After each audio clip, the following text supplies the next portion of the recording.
Salute! My amp unit!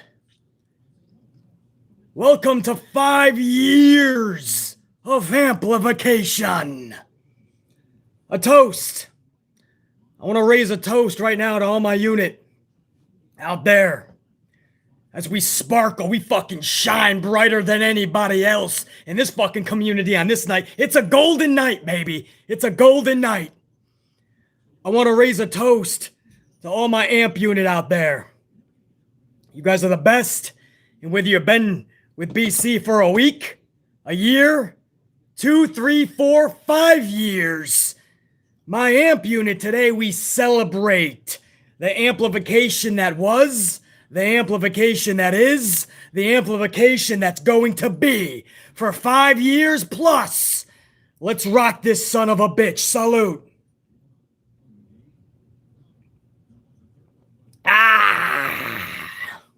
Oh, yeah.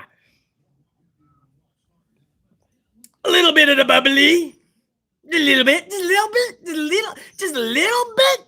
Just a little bit of the bubbly. Not the only thing of Jericho's we have stolen, as you can see. I found the jacket. Unfortunately, it has no more lights on it. Sorry, Chris. Much love to my amp unit. In all seriousness, man, 5 years ago, we started this journey, man. I didn't know what the fuck I was doing. I was making vids. I didn't know what I could do, what I couldn't do. I still ended up getting in trouble. I was playing WWE videos behind me while I talked, and I got in trouble. And then once I got in trouble, I'm like, well, fuck you. And I started becoming defiant, and then I started getting real rowdy with my reviews, and the tube didn't like that, and I ended up getting... well, I got in some trouble. Let's just say that. So 2016 was like a wash. But I always remember that Survivor Series time in 2016 where I was just getting in trouble left and right by WWE, YouTube, everybody. I was pissing everybody off. And so 2017, I came back strong. Hit the ground running, man, and I hope that I could regroup and that everybody that I had lost would find its way back to their channel. And that's what happened, man. We slowly but surely started to climb back, man. And I was once told, right? I was once told, basically, you'll never reach 5,000 subscribers, man. You'll never last more than a year because of your style. Your style, basically, you gotta be a bit more positive. You're gonna scare people away. There's people doing this, BC. Bruce Blitz is already doing it, BC. There's JD from New York. They're already doing it. There's a solo monster already doing it. Just stop, BC. You'll never go anywhere. I said, thanks for the advice. Now fuck off. I continued to do it, and they were right. I didn't just get 5,000 subscribers. I doubled that. I tripled that. I quadrupled that. I far surpassed that.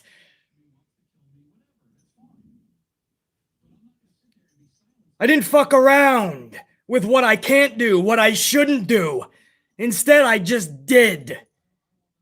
I didn't care about having a radio voice or if I looked like Orange Cassidy.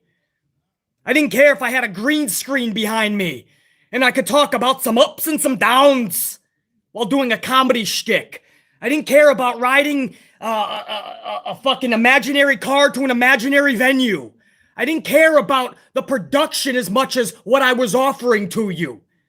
My words, my knowledge, my gift to gab, my entertainment factor meshed in to an amplification. Sure, there was already a solo monster. There was already a JD. There was already a Bruce Blitz. There was already a Simon Cowell. There was always a fucking Simon Miller, Simon Cowell. Oh, fuck. There's already all of them. A Wrestle Talk. But there was not a B motherfucking C, the Amplified Man. And 5 years ago, that's exactly what I kickstarted. Here we are 5 years later. And here's to many, many more, I fucking assure you. To the AMP unit, thank you. In all honesty, man, shtick aside, character aside, BC telling you, Thank you for everybody that stuck by, man, even when the tube was giving us issues. When they wanted us off the platform. When the world was caving in and the amplified unit kept rising stronger and bigger and badder than ever before. I never didn't take notice. You guys are the fucking best. I appreciate that. Salute, man. Big time salute, man. And we're going to go over it the best way I know how to give back to you guys. We're going to talk some wrestling news stories, man. Some discussion, some hot topics in the wrestling world, man. Because that's the way that I know best to say thank you to you guys, man. And before I do, BC's blue marker with that 2-spot says, congrats about your Packers and my Bills, man. Hey, AFC, I never minded the Bills, but my Green Bay Packers laid the smackdown on the Rams this week. So that's cause for some more celebration. Go, Pack, go! Thank you, BC's blue marker. And Trev Reigns with that 5-spot coffee, or bubbly. Happy anniversary, BC. Keep the stream on during Raw, Monday Night Wars. I probably should do a watch along at one point, man, but it's not going to be tonight, man. I'm going to celebrate now with you guys, and I'm going to do my due diligence, my notes with you guys. I don't think I'm going to be able to go live tomorrow for the review, so that's why I wanted to do it now. Because there is some travel for tomorrow. I don't think I can go live. I'm hoping I'm wrong. But just in case, man, I want to do my due diligence and have my notes for you guys. But Trev Reigns, I appreciate the happy anniversary. Well wishes, man. Thank you for the words. Thank you for always being here, Trev Reigns. JR9 Gaming. JR9. 5-spot coffee. Always good to see JR9 up in here, man. Super or not.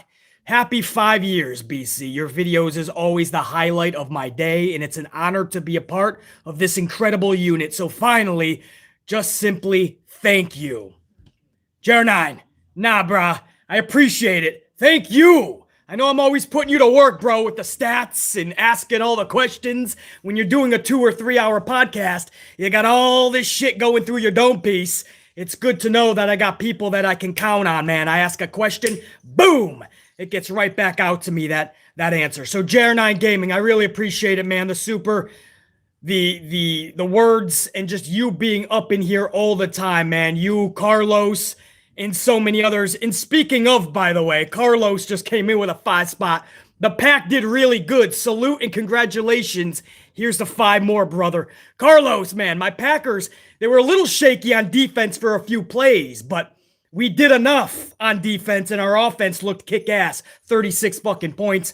Go Pack, go, man. We're going into the bye week 9-3. I'm pretty fucking happy. We should have beat the Vikings.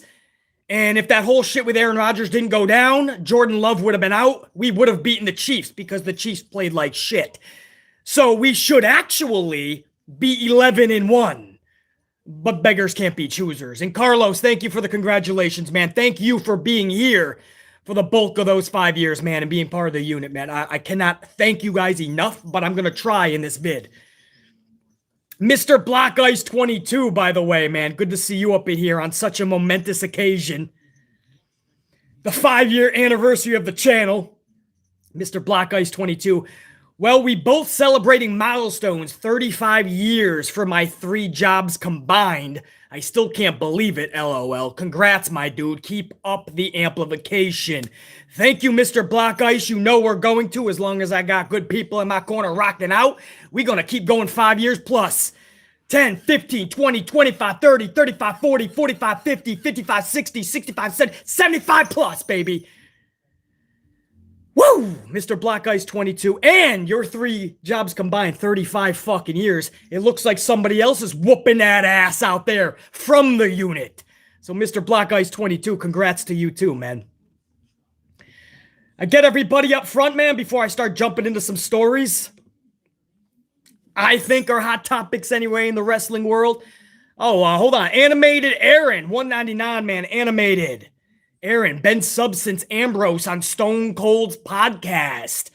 That was right around when we were really getting things going, Animated Aaron. And we were still going through a lot of problems with the tube, but we weathered the storm, bro. And here we are celebrating 5 years. Glad to have you up on board, man. Animated Aaron, still to this day, bro. I appreciate it. Monte El Rapago. Monte L. 499. Congrats. King Kong Bundy 5 count headed your way, man. Bundy didn't beat his people in three counts. No, his opponents got beat in 5 counts. I used to love that shit, man, and that's what we're doing, man. We ain't whooping ass for 1, 2, 3. Basically, you'll never last a year, man. How about 2, 3, 4, 5, motherfucker? And here we keep rocking. Monte L, I appreciate it, dude. Oh, man, you guys are sending in all this love, man. I gotta start talking about some wrestling, though, in a second. Carlos, another 5 spot. I always remember the first time I saw you. I was hooked. Salute. I appreciate it, dude. That's probably the personality and the character that I have. You probably think you're gonna tune into some nice casual person talking wrestling casually, and here you have some fucking, what seems to be a lunatic fucking going off the rails because Bray Wyatt got beat by Goldberg in 2 minutes. Well, yeah, I'm gonna go off the rails because that is unacceptable. Or here's this lunatic going off the rails because Seth Rollins and Bray Wyatt look totally stupid inside of a Hell in a Cell concept. Yeah, I'm going to flip out. I don't give a fuck if people think I'm too much. I'm over the top. Over embellishing just a little bit doesn't matter. And along the lines, people looked at it as entertaining, and I ended up gaining from that. So, Carlos, I appreciate it, man. A lot of people find BC and they're like, whoa, fucking lunatic, I'm out of here. And other people go, hey, this dude knows his shit. He's not afraid to tell the truth.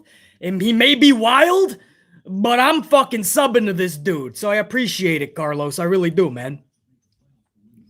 And Carlos wasn't the only one either, man. Salute to you, Carlo. William F., man, on such a grand occasion, man. This is really huge for BC and for my unit. I'm glad to have William F. up in here, man. 499. Congrats, BC, on the anniversary. Keep on being amped for years to come. Best past, current, and future person on the tube. William F., I appreciate those words, man. I really do. And I know you've been here for so many vids, live streams, and I think into the years now. So it's always good to see your name pop up into the chat as well, dude. So, William F., much appreciated, man. Anise or War, bro. Anise, 499. How can I ever forget BC's first vid, the Ambrose Stone Cold vid? You made me smarter ever since. And yes, I do remember how I used to write paragraphs. A lot of people still write paragraphs, man. I try to get to comments as much as I can. I can't always read comments because there are times where I produce a lot of content in a week. So there's times where vids will get anywhere from 100 to 150 comments. Well, if I'm putting out 5-6 videos, do the math. You're closing in on 1,000 comments, a lot of them paragraphs. So I can't always read them all, man. But I used to love just standing in Starbucks and reading that shit. As you get more and more subs and as you get into the thousands, it becomes harder, but I always remember my fucking tried and trues, man. So, Anise, much love, brother. And that's Stone Cold, man. I was just dropping truth. I mean, you saw how Ambrose was reacting to Stone Cold. They were not jiving, man. And that was a vid that had to be made. It was one of the first of its kind for me. I never did a video of that sort before. So I gained a lot of subs from that video, I remember. That was weird. There was that one. There was a fucking Sasha Banks one that I did. Anyway, Anise, good to have you up in here, brother. Much love. I think I got everybody now, man. And as they come in, guys, I'll get to them in a little bit too. But I got some stories for you, man. I want to say thank you to you guys. So I do have some stories. I want to start with Nia Jax. I'll try to bing these out real quick. I know Raw's coming up in just a couple of hours. Just a couple of hours. I don't want to keep you here through Raw or else I'm going head-to-head with Raw. And then I got to pop a rating at that point. And then I got to stress about the ratings. So Nia Jax is where I want to start, man. She says recently, her latest interview, she says her return to wrestling is highly unlikely. She said it is most likely done as it pertains to her in professional wrestling. Now, a lot of people hear that and they're going, oh, no, man, come back. Just give it time. Vince always brings people back. Here's the thing, guys. Is this a bad thing? That's not shade to Nia. Nia, the character, for sure not. The fucking, or should I say the person playing Nia? For sure not shade. Nia Jax, the wrestler, closing in on 40, and the age doesn't matter up front, but when you're closing in on 40 and you're not showing any signs of improvement, and it shows in just your facial expression that you're not enjoying this, you take all of that under consideration. Isn't it best for Leah? I believe that's her real name, right? Leah? Isn't it best for her to just go off into the sunset and find what makes her happy? You don't got to do this just because your cousin got really famous in it and your family is in it. Isn't it best for her, who it looks like, if you judge by her facial expressions, it doesn't look like she's having fun anymore. It doesn't look like she was having fun for 2 fucking years now. On top of that, she has not shown signs of improvement. That's not shade. That's just what we're seeing, right? On top of that, she injured over 10 motherfuckers. A couple of them, a couple of times. If you're closing in on 40, you're not truly happy. You just had this grand occasion arise that can alter your course of life's trajectory for the better. Why not jump on it? So a lot of people are like, when they heard highly unlikely, this is from her words, and I quote, "It's highly unlikely she returns to pro wrestling," and everybody's throwing a fit. This is her time to find herself, her true passion. It sucks that it couldn't have been better for her. She had a look, no doubt. You put her in somewhere like the Bloodline as just the female muscle, doesn't say a fucking word, just fucks people up. Bro, that could work. But she wasn't utilized as such. They botched her like so many other people. She had one too many face-heel turns. She was a face 17 times and a heel 18 times. Do the math. That's Steiner math. When you do somebody like that, like Kane, Big Show, so many others, Kane and Big Show just come to mind.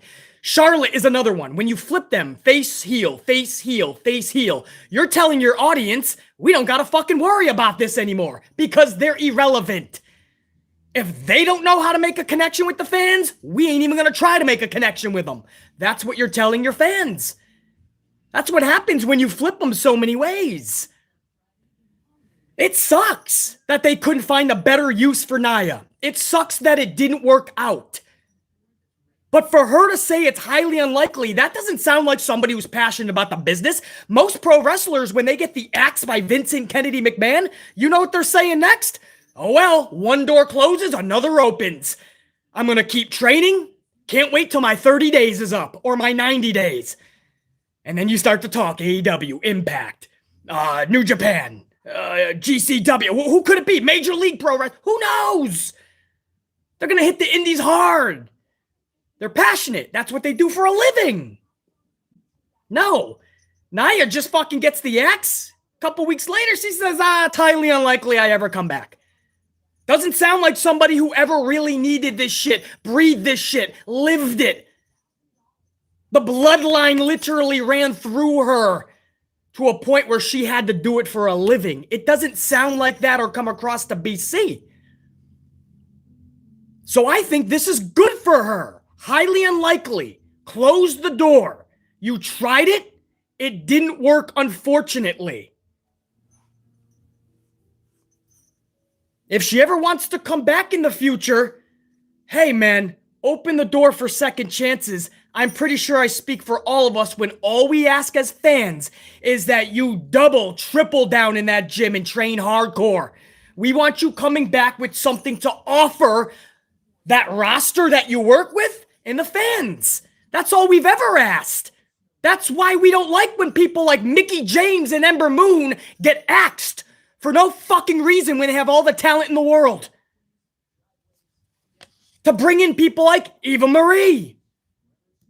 And then a few months after that, they go, oh, we made a mistake. Sorry, Eva, you gotta go now. Well, we could have told you that. Did you bother to say, hey, Eva, have you gotten better since last time? Did you bother asking her?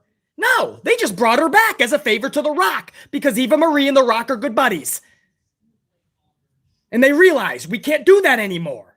So now they're even cutting communication and lines with The Rock's own family, man. There goes Nia, there goes Eva Marie.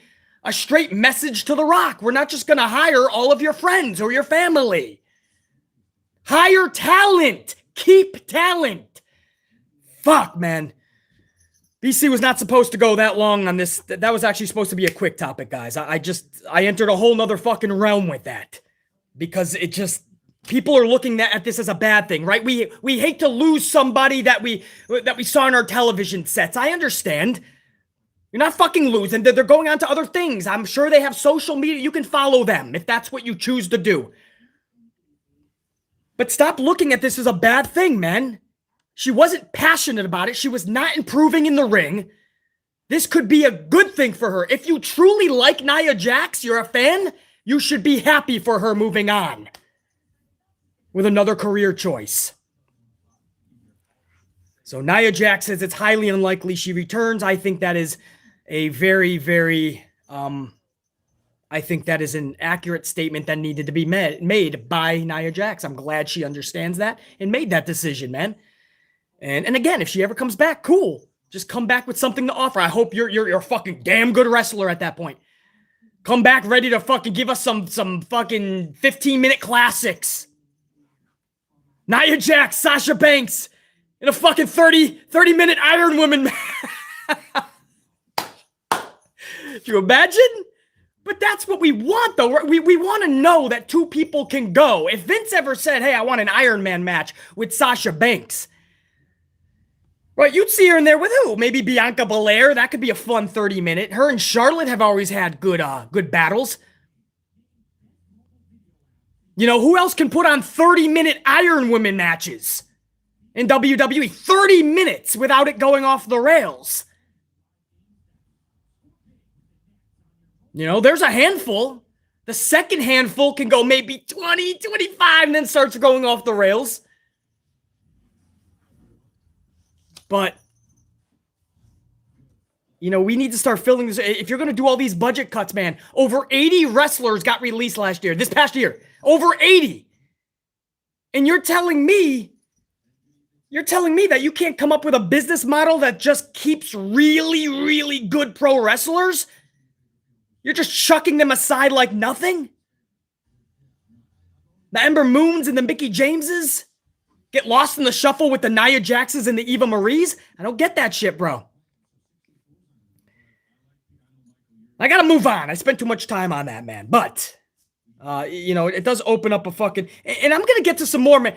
We want to talk to ladies, man. I want to talk about what Mercedes Martinez just spoke about, man. The pay gap between men and women in pro wrestling, especially WWE, and the pay scale gap. And that got a lot of people talking, man.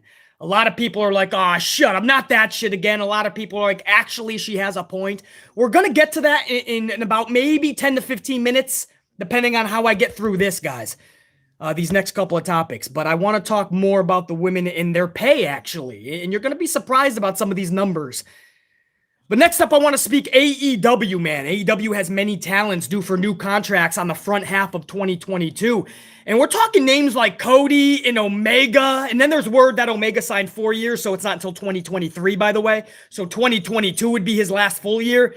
It doesn't look like Tony Khan gives a fuck.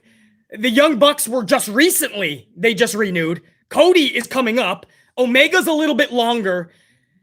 And I think what we're here, when you hear the word executive, I think we think they're just signed for life, right? I mean, those are executives. They're right there with Tony Khan for however long they want. No, they have contracts, man. They got fucking contracts.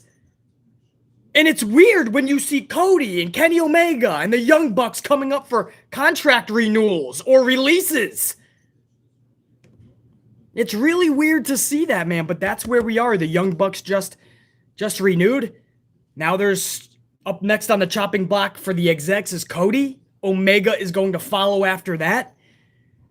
You have Britt Baker just a few weeks ago re-signed. You got people like Joey Janela saying they're up for contract talks in May of this year, and they don't know. They haven't heard anything yet of if they're going to get renewed. We heard that Tony Khan said a lot of people are going to have to get released next year. I mean, that's obvious, right? I mean, you're having all this influx of talent. Unfortunately, some of your favorites are probably going to have to go. But 2020, the first half of 2022, from what I'm hearing, a shit ton of contracts are coming up. It's going to be a fun WrestleMania season for AEW as well, because as you got people coming in, Because I'm thinking that's where you bring in Windham Rotunda, man. Give Vince McMahon a little punch upside his dome piece. Wake WWE up. Make them know that WrestleMania season, we're taking over. We're not just going to give you your own Mania season. We're going to be the center of attention. We're going to be the talk of the town. AEW is stealing the thunder of WrestleMania. And you do that with somebody like Bray Wyatt, Windham Rotunda. So if you got people like that coming in and you got a lot of releases, AEW is going to be stealing the headlines, man. Positive ways and negative ways, but they're going to be running that news cycle. And whether it's positive or not, man, Vince McMahon doesn't like when he's not in that news cycle. But speaking of Mania season and Bray Wyatt coming in, Matt Hardy, man. Matt Hardy just recently spoke on the AEW official podcast. And Hardy talked about what works, basically the differences between WWE and AEW fans. What works for each fan base and what doesn't. And what Matt Hardy is saying, he didn't mention Bray Wyatt up front, but what he's saying is basically you got to have some reservations about Windham Rotunda coming into AEW because Matt Hardy is saying that the supernatural stuff and the non-believable shit, it does not work in AEW. He says that the differences between WWE and AEW fans and what they like in pro wrestling, with WWE, you can get away with supernatural. You can get away with stretching the boundaries.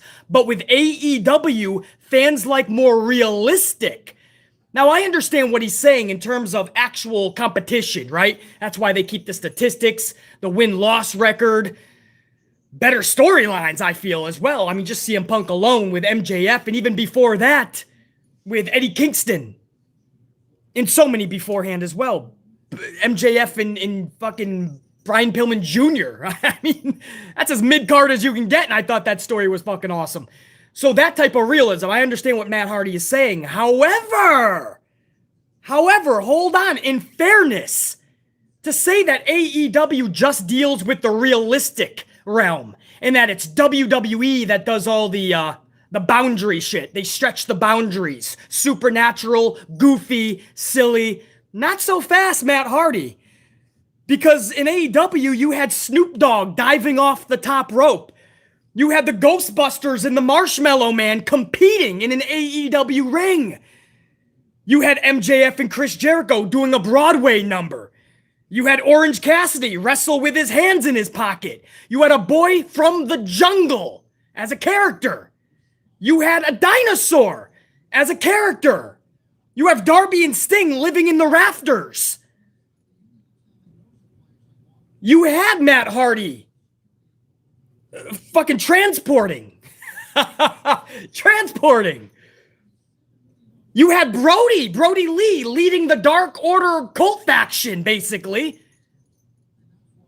And you remember how he came into AEW and it was some crazy cult faction.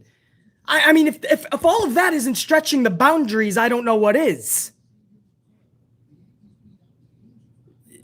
You know, pro wrestling has always been wild, outrageous, stretching the boundaries. Pretty much anything can work if done correctly, right? We all can agree with that. That's why you can shit on Papa Shango all you want. But back in the day, kids were peeing their shorts when Papa Shango came out, man. Adults were in awe. Papa Shango came out, kids dropped their fucking jaws. Adults dropped their fucking jaws. You were in awe of him casting his voodoo on the Ultimate Warrior. The Undertaker had grown adults scared, bro. Trust me, I grew up around this time. Grown adults would shut their fucking mouth and stare in awe when The Undertaker, a dead man, came out. 30 years later, The Undertaker is still ever so popular. Still playing the same dead man character, loosened up a bit, the fourth wall taken down just a little bit. But still doing all that crazy shit, disappearing and coming out of nowhere and having 9 lives, or 900. Still to this day, that character works. The dead man. Orange Cassidy. He wrestles half of his matches with his hands in his pockets. Of course that's not realistic, but we love it. Because it just works. It's funny. It's intriguing. It fits him. You can always do, man. I don't like how we just decipher silly and not silly, not realistic, realistic. WWE just takes its silliness and goofiness to extraordinary lengths. That's where WWE fucks up. Other than that, I don't mind The Fiend at all. Was it Meltsy Boy that said he was the worst character of the fucking year on the same year that was Retribution was on the roster? So we know that was a fucking lie? The Fiend was far from the fucking worst. He was the top merch pusher. The Fiend on the tube had the highest viewed videos. He was the highest rated segments when the ratings came out. So he couldn't have been the worst. Meltsy Boy just had a grudge. It was working. It was the only thing in WWE working. So he had to fucking make sure he brought it down. Now that he's a free agent, I bet you Meltsy Boy can't wait for Windham Rotunda to show up in AEW because his narrative has changed. Wyatt wouldn't be making WWE all this money. It will be AEW. But The Fiend worked.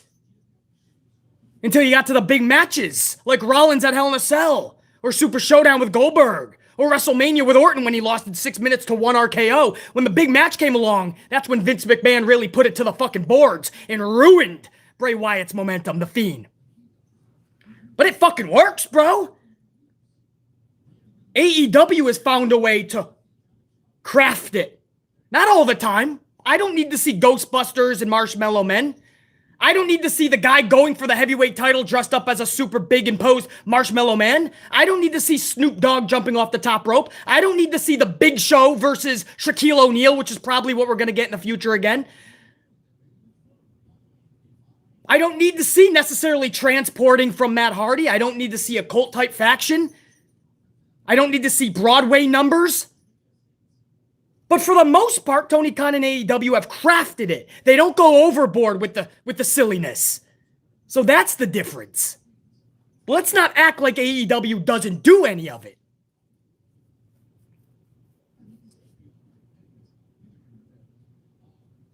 Because I'll tell you what I see is the biggest difference between WWE and AEW fans. It's not even the difference. It's one major similarity, and it's got to stop. Tribalism. You call out shit on WWE, and I've been doing it for fucking years. I mean, you take a Raw, for instance, and you got the defenders who will try to defend a Monday Night Raw, and there's no way that you can. You watch tonight what I'm talking about. And even though I might not be live tomorrow, we'll see. You will get a video. I don't care if it's fucking audio only, podcast format. You're going to get a video. And I'm most likely going to have to rip this shit apart tonight. Because most likely it's going to suck, put you to sleep, and totally want to make you put your dome piece to a brick wall. That's just the truth because it does it every week to us. But you'll get people that try to defend John Morrison, one of the best wrestlers in the world, doing yoga. Or having water gun fights. Until they embarrass him enough and then they fire him. They'll try to justify 14, 15, 16, 17 people chasing around a fucking title and rolling each other up for 12 minutes. They'll try to justify the roll-ups, the rematches, the regurgitated bullshit that we see on the weekly by the segment. And over in AEW, there's diehard AEW fans that refuse to believe they do anything wrong. I made a critique in the last one. What was it? Friday night's Rampage. It was a critique that I was pretty sure all of us agree on, right? Britt Baker losing to Rio via a fruit roll-up in the middle of the show. Your champion losing to Rio by a fruit roll-up in the middle of a Rampage show. Where 410,000, if tops, 405 I think it was, 405,000 people saw this shit. Maybe that's a blessing for Britt Baker. I said, that can never happen. If you want Rio to beat her and continue to beat her, then you have to do a much better job of setting that up, and it's got to be at a much bigger staked place and time. But via the fruit roll-up is drastically unacceptable, right? I pretty much said we all agree on that. Britt cannot. Somebody half her size winning via a fruit roll-up. And there was people defending this shit. They said, no, you don't understand. No, you guys don't understand. I don't know how I can explain this to you. Rio keeps beating Britt. You don't understand. That's the storyline. Britt cannot beat Rio. See? I'm glad I clarified that. I just taught BC something. What the fuck are you talking about? That's a pretty sad storyline. The storyline is I keep losing to this person, so let's keep having matches? Well, shit, your bar's pretty fucking low. Now, a storyline would be like Serena Deeb and Sheeta, where Sheeta's going for her 50th win. Deeb said, motherfucker. She tries for it again. Deeb says, motherfucker. Deeb even makes it personal and attacks Sheeta in her next match. Now you have a storyline going on, and Sheeta needs to beat Deeb. Nobody's sitting back going, wow, Baker needs to beat Rio. She hasn't beaten her in 3 attempts. Literally, nobody is craving for that. So you're telling me your champion needed to be rolled up by somebody half her size because the storyline is Rio keeps beating her. Wow, bro. As Anise War says, that's some WWE shit right there. I would expect that over there. But you'd be surprised. It wasn't just 1, 2, but no. Many people were trying to say, you guys don't understand. You gotta look at the storyline. And not one person, not one, because they knew they just get caught up in their own shit. Not one person ever even acknowledged the roll-up. They just wanted to talk about Rio beating Baker, which is bad enough. But okay, we can argue about that. We can go back and forth. Nobody wanted to touch the roll-up finish because they know I had them dead in the water. They know that is unacceptable to have your champion get rolled up and defeated by somebody half her fucking size. And she can't get her shoulder just a little bit off the mat. And you guys be surprised, man. And that's what I can't stand about tribalism with these two companies. WWE diehards, AEW diehards, and they're both ruining it for both companies. Because the more they are not honest with those companies, the more we'll keep getting the same shit. Until you get the faithful, the diehard groups of AEW and WWE to be honest, they're never going to change. Because they can keep feeding this shit to everybody. We should never, ever see our champion losing in the middle of a show to a roll-up to somebody half their size. Just because the storyline is they just can't beat the other person. So let's have a 4th, 5th, 6th, 7th match. And what happens when it finally culminates? One day, does Britt Baker win? Wow! I'm glad I stuck around for that storyline. She won one. Oh. Salute, everybody. Thank you for 5 years on the channel, man. We're going to town on several stories right now. And we're just going to town, man. Just a bunch of shit that I wanted to talk about. I didn't know how many stories I'm going to get to. I only want to go about an hour. So I do have a little bit more time left. So let's keep fucking rocking, man. Steph McMahon. Sir Charles, 5 years in this bitch. You know it, brother. 5-year anniversary, man. Thank you guys for all tuning in, dude. I know, before Raw, too. So I know you guys got a lot to do, and you know, and I know Chris Jericho is pissed off at BC. I found his old school jacket. I kind of took the lights off of it, and I dressed up my set a little bit, right? I mean, we don't have a high production value, right? I don't have a fucking imaginary fucking bar room behind me. I don't have a fucking pool table. I don't have fucking little drinks there. I'm not fucking driving to my fucking imaginary venue in my imaginary car. I don't have all this. I don't have that budget. Fuck. I gotta take Jericho's jacket and spruce up the place. So Jericho, much love, brother. A little bit of the bubbly. Yeah, that's right. 5 years, 5 years, 5 years, 5 years, 5 years. Stephanie McMahon continues to tease Tyson Fury returning to the WWE. In August, Fury challenged Drew McIntyre, literally challenged him to a match/fight while he was on an airplane, a jet plane. Drew McIntyre, as of late, has been laying down the challenge right back. And now Stephanie McMahon says, and I quote, Tyson Fury, I feel, is made for WWE. He has all of the personality, all of the charisma. He is a big man, lots of speed, power, and agility. I'd love to see him in WWE. Time will tell if he returns. That's Stephanie McMahon's quote. She has not fucking learned. You're doing all of these cuts with actual talent that we want to see. Karrion Kross, Keith Lee, Aleister Black, now Malachi, Bray Wyatt, now Windham Rotunda. All of this talent you're cutting. The Mickey Jameses and the Ember Moons and the Frankie Monets and the fucking Scarlett Bordeaux. All of these motherfuckers. Chelsea Green never even got a chance, just like Mia Yim. And you're just cutting them off because you want to take that money and give a big payday to Tyson motherfucking Fury. This isn't even shade to Fury, by the way. Fury's a big dude, like Steph says. Agility, power, strength, big dude, personality, charisma. I get it. You know how I know? We've already seen him in WWE. Did he already knock out Braun Strowman? A lot of good that did Strowman, didn't it? 1 year later, and Strowman is out of WWE. This does not help anything. Nobody wins with these motherfuckers coming in to play ball. Everybody always loses that's on the roster. Whether it's fucking Floyd Mayweather knocking out Paul White and making him look more of an insignificant big fucking loser than he already was, or Tyson fucking Fury. These motherfuckers come in, and what do? They cash in on the major payday.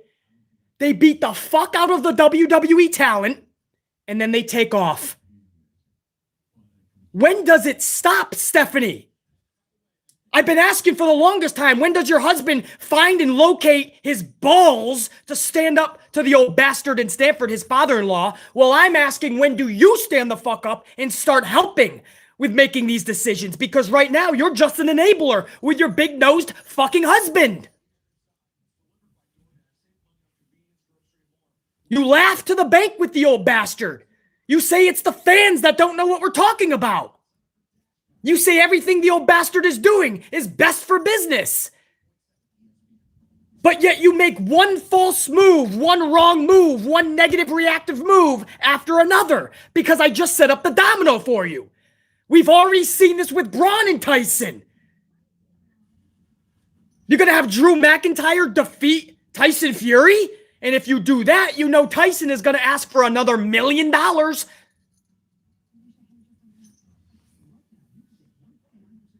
This is not a diss to Tyson Fury. So anybody who actually thinks, well, Beastly, I think it would be fun. We can't afford to have some fun right now with wrestlers coming in and cashing in on $3 million paychecks. Right now, we have to stabilize this organization, this company, so that we have the talent that is in there now that they can stay with us for at least another fucking year. Did you see the list of names that got put away, canned, released in the past 6 months? There ain't nobody safe on that motherfucking roster unless your name is Roman Reigns. And they're willing to do it so easily. So easily so they could bring in Tyson Fury. Now, I didn't see the ratings pop and remain consistently popped for weeks on end when Tyson came. In fact, they didn't pop at all.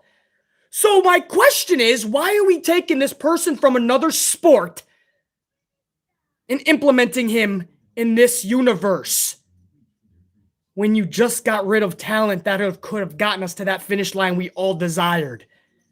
I hope you guys are understanding that this is bullshit. The money that they saved from budget cuts for Karrion and Keith and all them, it's going now to people like Tyson. No, that doesn't sit well with me, bro.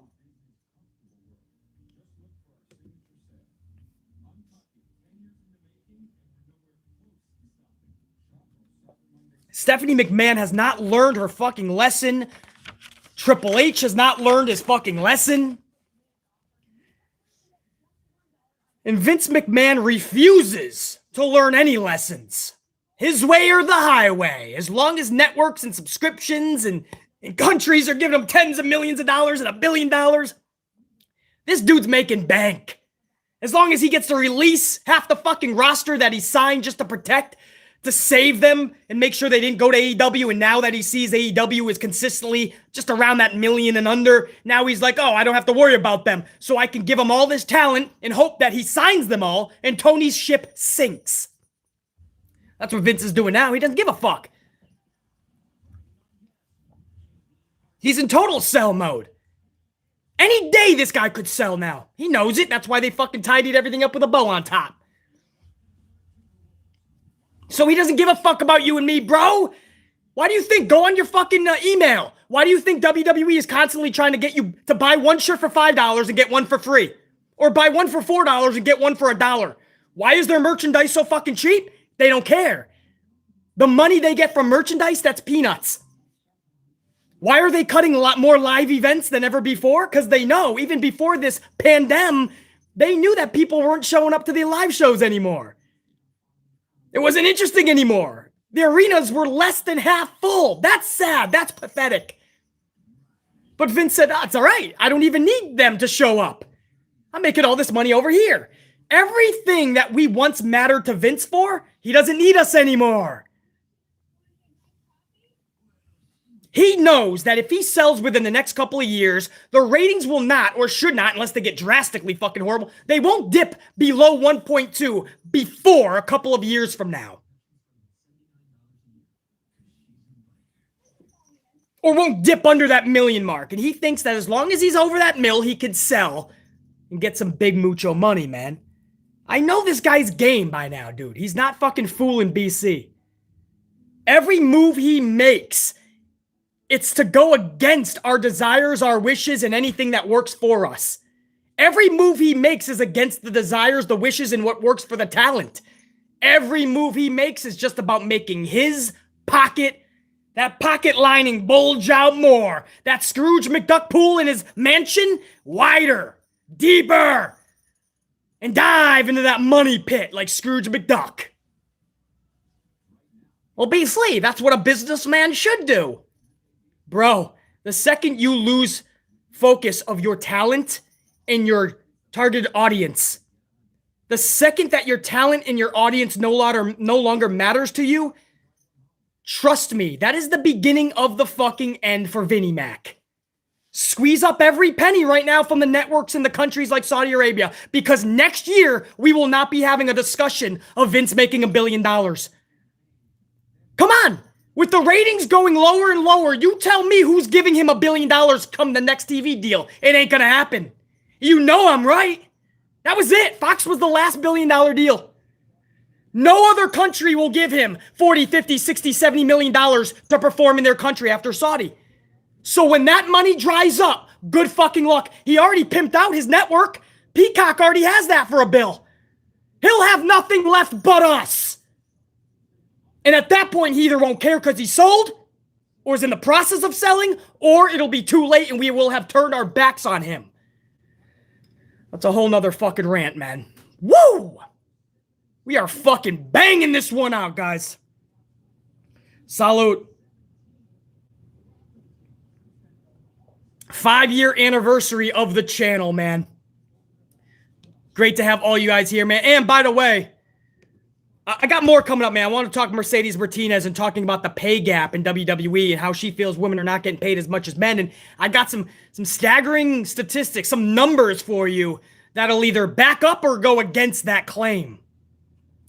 So I want to talk about that, but I want to get to some of my super VIPs, man, because this is a special occasion. This is a celebration, man.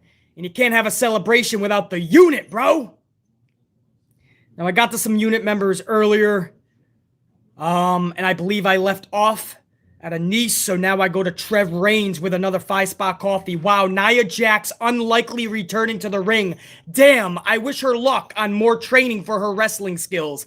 Yeah, Trev, I mean, if you really liked Nia, not you specifically, but anybody, I feel for you. It sucks when somebody you like says it's highly unlikely that I'm going to come back to something.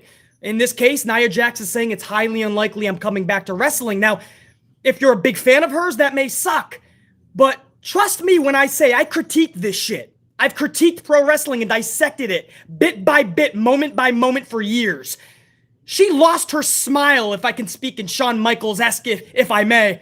Shawn Michaels lost his smile many moons ago. Nia Jax lost her smile, man, for the last year and a half, 2 years.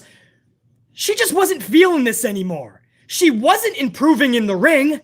And it's clear by her leaving WWE and immediately saying it's highly unlikely I even come back to wrestling. It's clear there's no passion there because she would be back on that fucking horse ready to rock out in another organization. So even if you're a Nia Jax fan, my advice would be, this is a good thing. Let her have this time. Follow her on her next endeavors, man. Who knows what it's gonna be? Maybe she'll join fucking Hollywood. Maybe she wants to fucking start a bakery and go head to head with Carlo's Bakery. Who knows? Maybe she wants to fucking start a coffee shop, man. Go toe to toe with Starbucks. Follow her on those endeavors. Pro wrestling, I don't think was ever her thing. I don't even, judging by her own words lately, I don't think it ever was her thing. That's it, Morn. So Trev Reigns, thank you, brother. Good to have you up in here. And Trev with another coffee 5-spot, man. Trev Reigns says, in my truthful facts, Edge won't save Raw, even if he's larger than life or a larger than life superstar on the roster. There's no saving Raw at this point. Yeah, I want to get to Edge in the Raw preview at the tail end of this live stream. Hopefully I have the time for that. But Trev, I will get to that in just a little bit, man. So let me hold off on that. But Trev Reigns, I appreciate all the love, man, and support. Thank you for being here on such a great fucking occasion, man. Kevin Langhoff, man. What up, Kev? Kevin with a 10 spot. Couple of 10 spots and a 5. Kevin's fucking MVP status up in this bitch. Kevin says 5 years of BC is good for business. Yup, the Ant-Man is the real authority. What I respect the most is that you treat your streams democratically. We all have a voice. Kevin, that means a lot, bro, because that is absolutely by design, because it's true to my nature. That's why I say there's no bullshit in these streams. It's not just what I'm saying, whatever I'm talking about the show or whatever topic. It's literally how I would talk to you guys, man. Like, hey, blah, blah, blah. Now, how do you feel about it? Or, hey, I think this is cool, but let me get your thought. I love going to you guys for so many things, man. Whether I have a question or just want to poll you guys, I love that. So, Kevin, thank you for taking notice of that, and that's what makes these streams fun for me as well, man. It literally is a celebration every time I get to come live with you guys and be on this motherfucker and shoot the shit with you guys. So, Kevin, I appreciate that. And Kevin also says with a 5 spot, I started watching wrestling again in 2015 as I seen Bayley and Sasha at Brooklyn. Ain't no women's match better. I do not care. They are why I watch. Kevin, that's the benchmark, bro. What you're talking about, that Sasha Bayley Brooklyn match, bro, especially part 1, because they did it again in a second match. But that part 1, that set the benchmark, bro. Even BC, I was floored by that match. I knew what they were capable of and that they could put on that match. I was amazed that everything worked its way into complete magic the way that it did. Lightning in a bottle. It was sheer magic. And for that to happen, everything has to work. The whole fucking world has to come together in a magical fucking moment. And that's what happened for Sasha Banks and Bayley. So, one hell of a time to get back into wrestling, bro. That'll do it for the majority, I'm guessing. And Kevin with another 10 spot says, now imagine if The Fiend was built up correctly and he was the one to beat Roman. The Fiend would have been so over and, in my opinion, a character that could take the helm from Roman. Just my opinion. Kevin, if he was booked correctly this whole fucking time and beating people like Goldberg, like Rollins, like Orton, I don't even care if he was taking time off after Mania. He still's got to beat Orton. They had nothing for Orton anyway. They just threw him with fucking Matt Riddle for a year. If he was winning all this shit, bro. Even if not the title, Kevin, I don't even care about taking the title off of Roman. Literally, he could have been right there. The marketing was already there. The merchandising sales, the viewership on this platform, the ratings. I mean, you could talk about him in the same league as Roman by now. And Vince sabotaged it like he always does, purposely. Difficult. He was difficult. Why? Because he was creative as fuck and that scares you? Just like Malachi Black? Fuck that shit, bro. Just like Mickie James? Just like Gail Kim? Gail Kim. Anybody remember Gail Kim? She tried everything to make it work with that company. Gail Kim just had innovative ideas. Hey, can I do this? Can I try this? Can we try this? What if this happens? I think it would be better if this happens. Damn it, Gal. Damn it, Gal. You're pissing me off. Bye-bye, Gail Kim. Gail Kim had to fucking walk out. Don't blame her.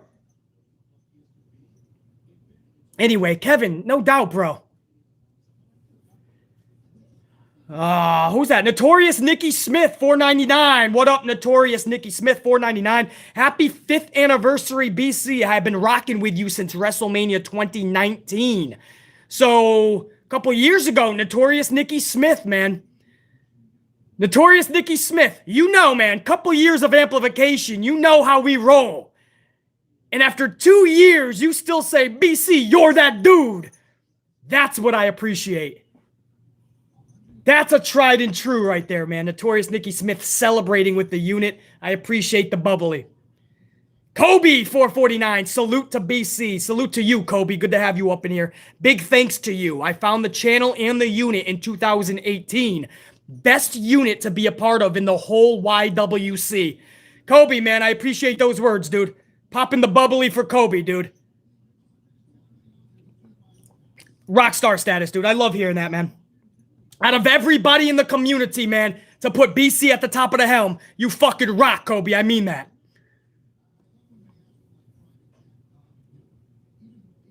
We got Jacqueline Robinson up here, 5 spot. What up, Jacqueline? Thank you for 5 years of facts and your time. I was made fun of for liking wrestling and belonging until I found the best unit in 2017. So thank you. Bro, man. Jacqueline Robinson. I was made fun of for liking wrestling and belonging until I found the best unit in 2017. So thank you. Brah. That means a lot, dude.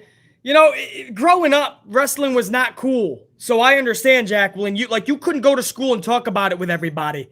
What happened in the late 90s was it became cool. And you didn't go to school without your wrestling shirt, bro. Your Austin 316 or the NWO or some ECW shirts or DX. It just said, suck it, and it had an arrow going down. I mean, it became cool, brah. And it was so awesome. Adults, they went to work and talked about it at the water cooler. Kids went to school, talked about it. And then what happened in the mid-2000s, man, it fell off again. And to this day, Jacqueline Robinson, and it hasn't remained cool. But one thing remains, man. Jacqueline Robinson, when you get on this fucking channel, it doesn't matter if it's cool or not, man. We're going to try to make the industry better. So I'm just glad you found the fucking channel. Jacqueline Robinson, good to see you up in here. Thank you for the bubbly. Thanks for celebrating with BC. Maximus Sage is celebrating with BC. Happy 5th, BC. Go back. Go, Pack, go. Rolling into a bye, says Maximus Sage. It was a big W, dude. I'm not going to lie. The nerves were there at the beginning of the game. I felt like I was playing the game. I was nervous, bro, but we usually do good in Lambeau. In Green Bay, it was just the Rams are a formidable opponent. They may not look it, and Stafford may look out of sync and out of whack, but they're a formidable opponent. I mean, it felt like we kicked their ass, and we only won by like 9 or 10 points, some shit like that. It wasn't a lot. So there was some times in there, man. BC was like, all right, dude, we got to end this. But yeah, man, we are 9-3 going into the bye. Maximus, I appreciate those words, man. Not just for myself, but for my Green Bay Packers. Thank you, Maximus. Carlos, 5 spots says, BC, did you see the survey that WWE sent their subscribers on grading NXT today? Carlos, I saw something like that where they asked a bunch of questions. I don't know if that's the same one that you're talking about. But yes, I saw something where NXT sent out something to their mailing list, and they're asking the NXT fans how they feel about the show. How do they feel about the storylines? Are the characters enthralling? Would you stick around for another week? Do you think it's compelling? How do you feel about the commentary? Carlos, is that the one you're talking about? Because I saw something like that, bro. And it was so many questions, I couldn't read them all. But this shows you, Carlos, on one hand, you want to say, well, good, they're gauging what the fans want. On the other hand, this is how clueless the fucking company is. They totally changed the entire brand, and then they did the survey poll. What the fuck? Don't you... Oh my God. Don't you do the survey poll first and then you rechange the fucking brand to the survey? And Carlos, I saw that coffee 5 spot. Carlos says, yes, that's it. That's the one. Thank you for confirming that, Carlos. Thank you for the bubbly and the coffee. Thanks for celebrating with your boy BC. Carlos, much love. Dude, I can't believe that they rebranded they repackaged the entire brand. The ratings didn't improve, and now they're asking the fans what we think. I can't with this company, guys. I can't. If this isn't fucking ass backwards, if this isn't the most fucking asinine reverse way of thinking you have ever seen, then I don't know what possibly could be. This is why I say nobody could ever actually defend this trash. They took a whole brand, they repackaged it, redid it, totally fucked with it. First of all, it looked like it was something shot out of the Cartoon Network. It looked like it was something designed only for 5 to 9-year-olds. And then, within a couple of months of the ratings not going up, then they started tweaking it to be a little bit more sexual, right? And you had toxic attraction, and you started hearing the words of TV 14 possibly. So then you're like, well, which is it? Are you advertising the fucking 10-year-olds or fucking 40-year-olds? Which is it? They don't even know. They don't even know. They don't know. They don't know what the fuck they're doing. This isn't just a fucking a lunatic screaming on the tube. Okay, maybe it is just a little bit, but we're yelling for reason, for purpose. I always say 5 years ago, right? We're celebrating 5 years tonight, right? Tonight we celebrate 5 years on this platform. And I thank all of you for being here for this 5-year anniversary celebration. But it's kind of ironic or fitting that I started this channel 5 years ago to help, because I saw the trajectory that pro wrestling was on, and I was like, oh, this isn't good. It's not cool anymore. It's not even fun anymore. It's not intriguing. I know a lot about fucking pro wrestling, man. I have friends all over the country, countries, the world, wrestling on the independents. I've been in that ring. I have people in AEW and WWE, more in AEW, that watch this very channel. What's up to everybody watching right now, if you are? Much love. I know. I've been dissecting pro wrestling since I was fucking 2. I watch it differently than everyone. I know. And I started 5 years ago to help. Here we are 5 years later. And I can't say that this fucking company has taken 1 fucking ounce of advice. And you can see that because of where the fuck they are. So Carlos, think about that. They rebranded a brand, an entire brand rebranded, switched it twice in a month. First it was marketed to kids, now it's marketed a little more adult-oriented. And now they're surveying everybody. Now they want to know what we think for future changes.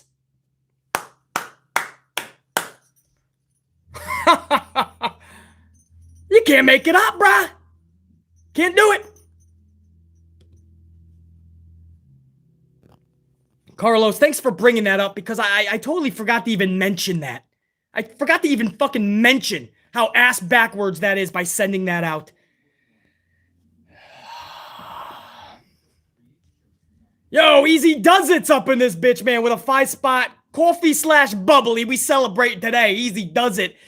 Easy Does It says when he doesn't get that other deal, he will need us again, but it'll be too late because there's no one built up to Roman's level to carry the company. Easy Does It, exactly. Easy Does It is talking about Vince McMahon. We just went over, if you're just joining, I just went through a whole rant about how McMahon is pretty much sucking up every penny from big organizations, countries like Saudi Arabia, billion-dollar entities like Peacock or Fox. But how he's never going to get those deals again, right? That's done. You can only sell your library fucking once, and they got way more than it's even worth right now. The TV deal, once you start going 19, 18, 17 for Fox, they ain't going to pay you another $1 billion. So this is the end of that, right? You guys know that he'll never see another $1 billion if he keeps this type of business up. He cashed in for a huge last couple of years. Good for him. He got mega rich. Richer than he already was. But Easy Does It is exactly right. In the process, he said, fuck you to you, me, all of us, the fans. He doesn't care about the money from the arena shows. He doesn't care if you come to the show or not. He doesn't care if you buy merchandise. He doesn't care about anything that has to do with you pulling out your fucking wallet. Vince McMahon is big timing right now. He's moved on from us. We're peanuts. But just like I said, and just like Easy Does It said, you give it another year or two, and if he hasn't sold within the next couple of years and he keeps business like this, let's see who's there. Let's see who's there to give him a paycheck. Let's see who's there to give a fucking $30, $40, $50 pay-per-view or $10 to Peacock or buy a $25 shirt. Let's see how many people are there left to give Vince McMahon our money. Exactly, Easy Does It. And by the way, Easy Does It, thanks for being up in here, man. Salute. Make sure I got everybody, man. I'm not done yet. I got another couple of good stories to go over before I go, man. Oh, we still got time before Raw, bro. I got over an hour. Relax. We good. Javi Woo's up in this bitch, man. Javi Woo 31 celebrating with BC and the Amp unit on 5 years. Javi Woo says 5 years of BC reviewing crappy shows for us. Salute. Javi Woo 31, you have no idea, bro. Or maybe you do. Oh, I'm old school, bro. I'm not sitting there with a typewriter or fucking, that'd be really old school. A computer, a fucking laptop. Imagine me with a fucking typewriter, bro. 1925 watching Raw. But that would be old school. Bro, I'm doing notebooks and pens, bro, because I want to make sure that every word is being felt by me straight to my audience. And that only happens when you have pen to paper. Every fucking note, pen to paper. And you guys have watched 3-hour Raws. A lot of you watch every fucking week like BC out of habit and hope. It's not easy to watch 3 hours. Could you imagine having to fucking review it? 3, 4, 5, 6 pages? When it's said and done, you want to put your dome piece to a brick wall. Anyway. Javi Woo 31. Much love and respect, dude.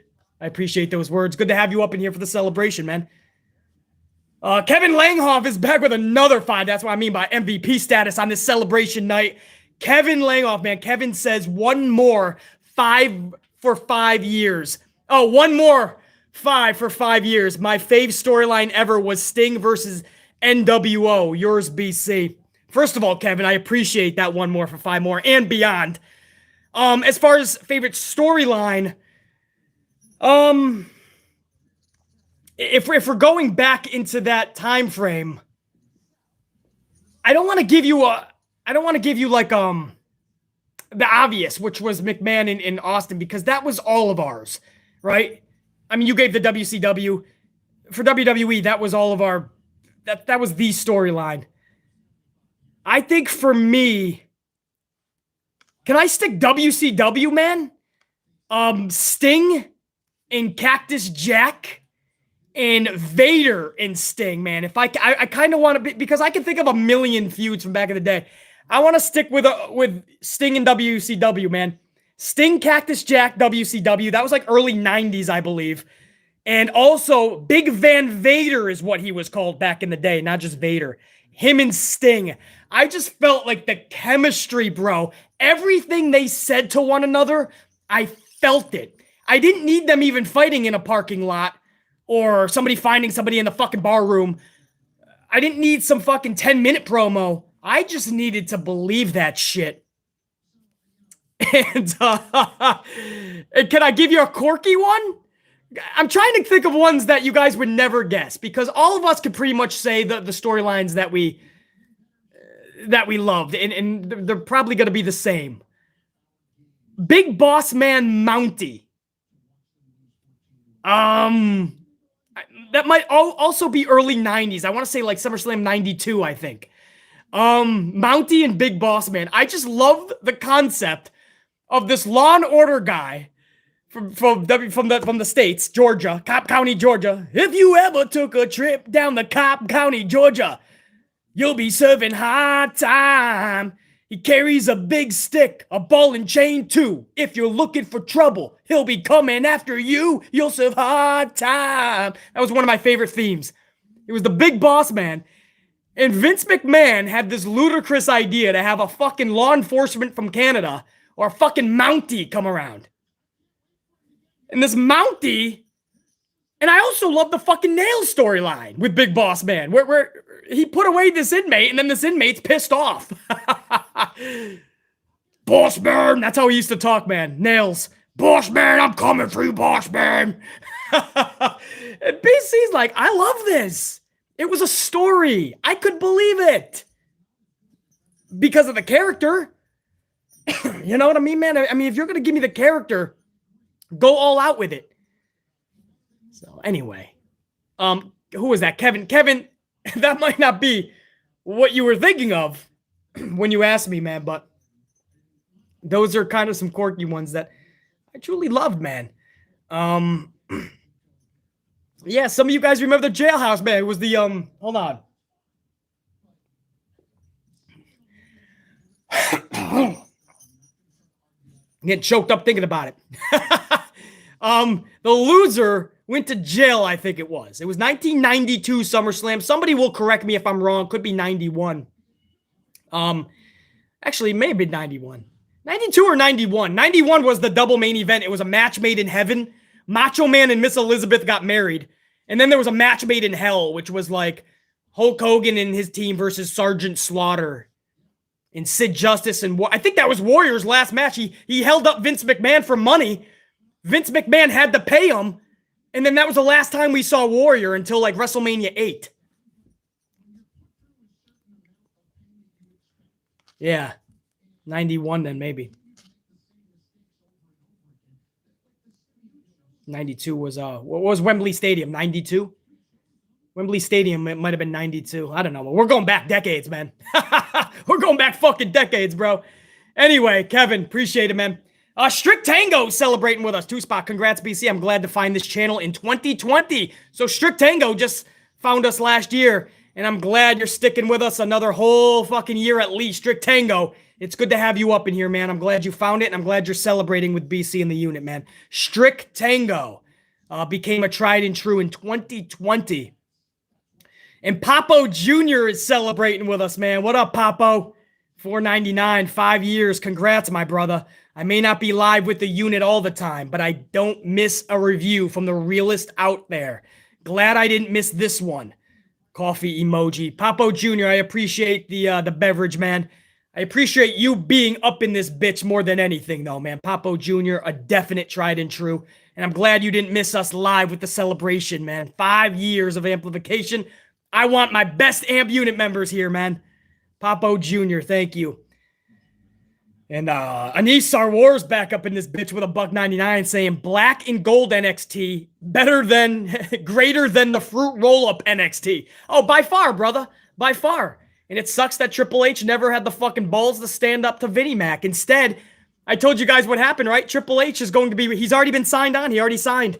He's going to be working with Johnny, Brucey, and Nick Khan, all of them, with the future development of this NXT. With the fucking talent and everything. He already signed a deal. So when he comes back from his whole little heart thing, he's going to be getting Vince McMahon paychecks again. Triple H, this is with the dude that everybody feels bad for. He didn't stand up for him. He said it was us that don't know what we're talking about. He said that Vince McMahon knows what he's doing and everything he does is best for business. The company that beat his ass, he called a piss ant t-shirt company. This is the guy that you guys defend. I don't mind the dude. I'm not throwing shade, but I mean, it sounds like I am. I'm the only realist motherfucker to drop this truth to you. This dude just signed on to be one of the leading members of the new NXT. I love the rumor that was out last week. Triple H, he's so upset he might start his own organization. Yeah, Triple H just signed a new fucking deal, motherfuckers. Not only is he still under his same position of global strategist, whatever the fuck he is, he's keeping that title. He's also signed on to help lead the helm of NXT. You realize that, man? Stop defending the dude until he grabs his fucking balls, locates them, grabs them, shows Vince them. These are my balls, and does something with them, stop defending him. But yeah, the black and gold NXT, that was the shit. Unfortunately for Triple H's NXT, he got his ass whooped by Tony Khan. I don't understand what people are not understanding. Before Vince McMahon took it all away, it was his anyway. It was all Vince's money. Before Vince took his own fucking ball back, Tony Khan beat the fuck out of Triple H. Triple H said that piss ant t-shirt company. Triple H tried to counter everything Tony did. If Tony Khan was having a big Wednesday Dynamite, you know what Triple H did? A Great American Bash. A Halloween Havoc. A Great Balls of Fire. Well, maybe not, but maybe that was coming down the line. He always tried to counter program. You know what Triple H did? The same thing that they hated Eric Bischoff doing back in the Monday Night Wars. Triple H started staying on the air 5 minutes longer, 8 minutes longer, 12 minutes longer, 13. Then it went one day to 17 minutes longer.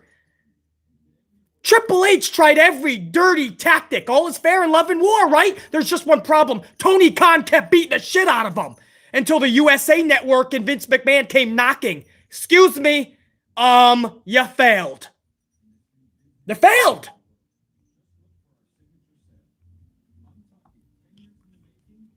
Of course I'm not happy with what happened at NXT.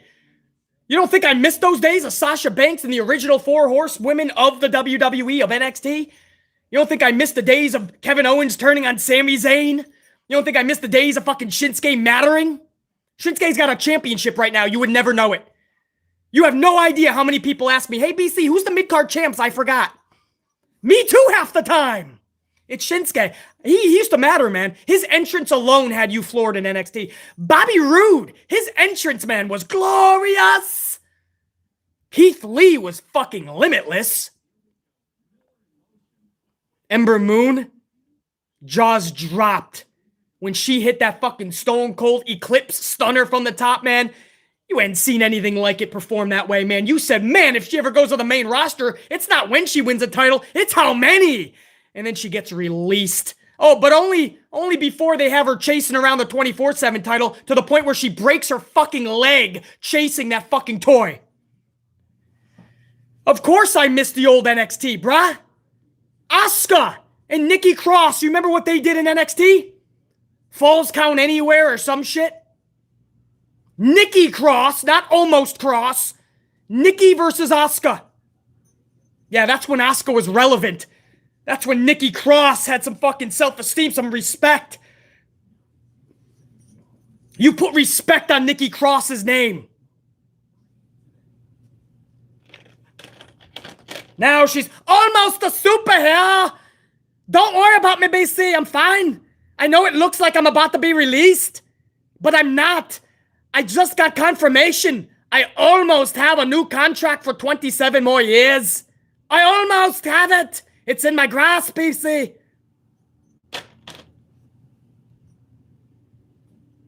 Of course. I hear you. I miss the old NXT as well. But I'm not going to fucking make pretend that Triple H is a victim, bro. He failed to do what he said he was going to do, and Tony Khan beat the fuck out of him. And when that happens, and when you could barely hit 500,000 in your ratings, the USA Network is not going to be happy. So Daddy has to come knocking on the door and take it all away. If you want to play with Daddy's money, that's what's going to happen. You married the boss's daughter. You took all of his money to start the brand. And you failed. And Daddy spanked you and took his money back. What, am I too harsh? I'm a bad guy for saying the truth? BC, you're being mean, man. It wasn't all of Vince's money. Trust me, it was basically all of Vince's money. And when you take all of Vince's money, Daddy's going to eventually want it back if you're not doing the exact thing that you told Tony Khan you were going to do. Beat him. Daddy was not happy. I don't see what everybody thought was going to happen. If you listen to this channel, I told you guys from the beginning, that's why we talk about ratings. For the numbnuts and the dipshits out there that go, why do people talk about ratings? I hate people who talk about ratings. Just enjoy the show. Because people like BC don't want to be fucking on the outside looking in when something big happens, like a rebranding, because you're not pulling in a high enough viewership. And that happens because USA's not happy. If you follow the ratings, idiot, you would fucking know that. My amp unit understands the deal, man. Ratings matter. I told you guys for 2 years that this was going to be the ultimate outcome. I was right.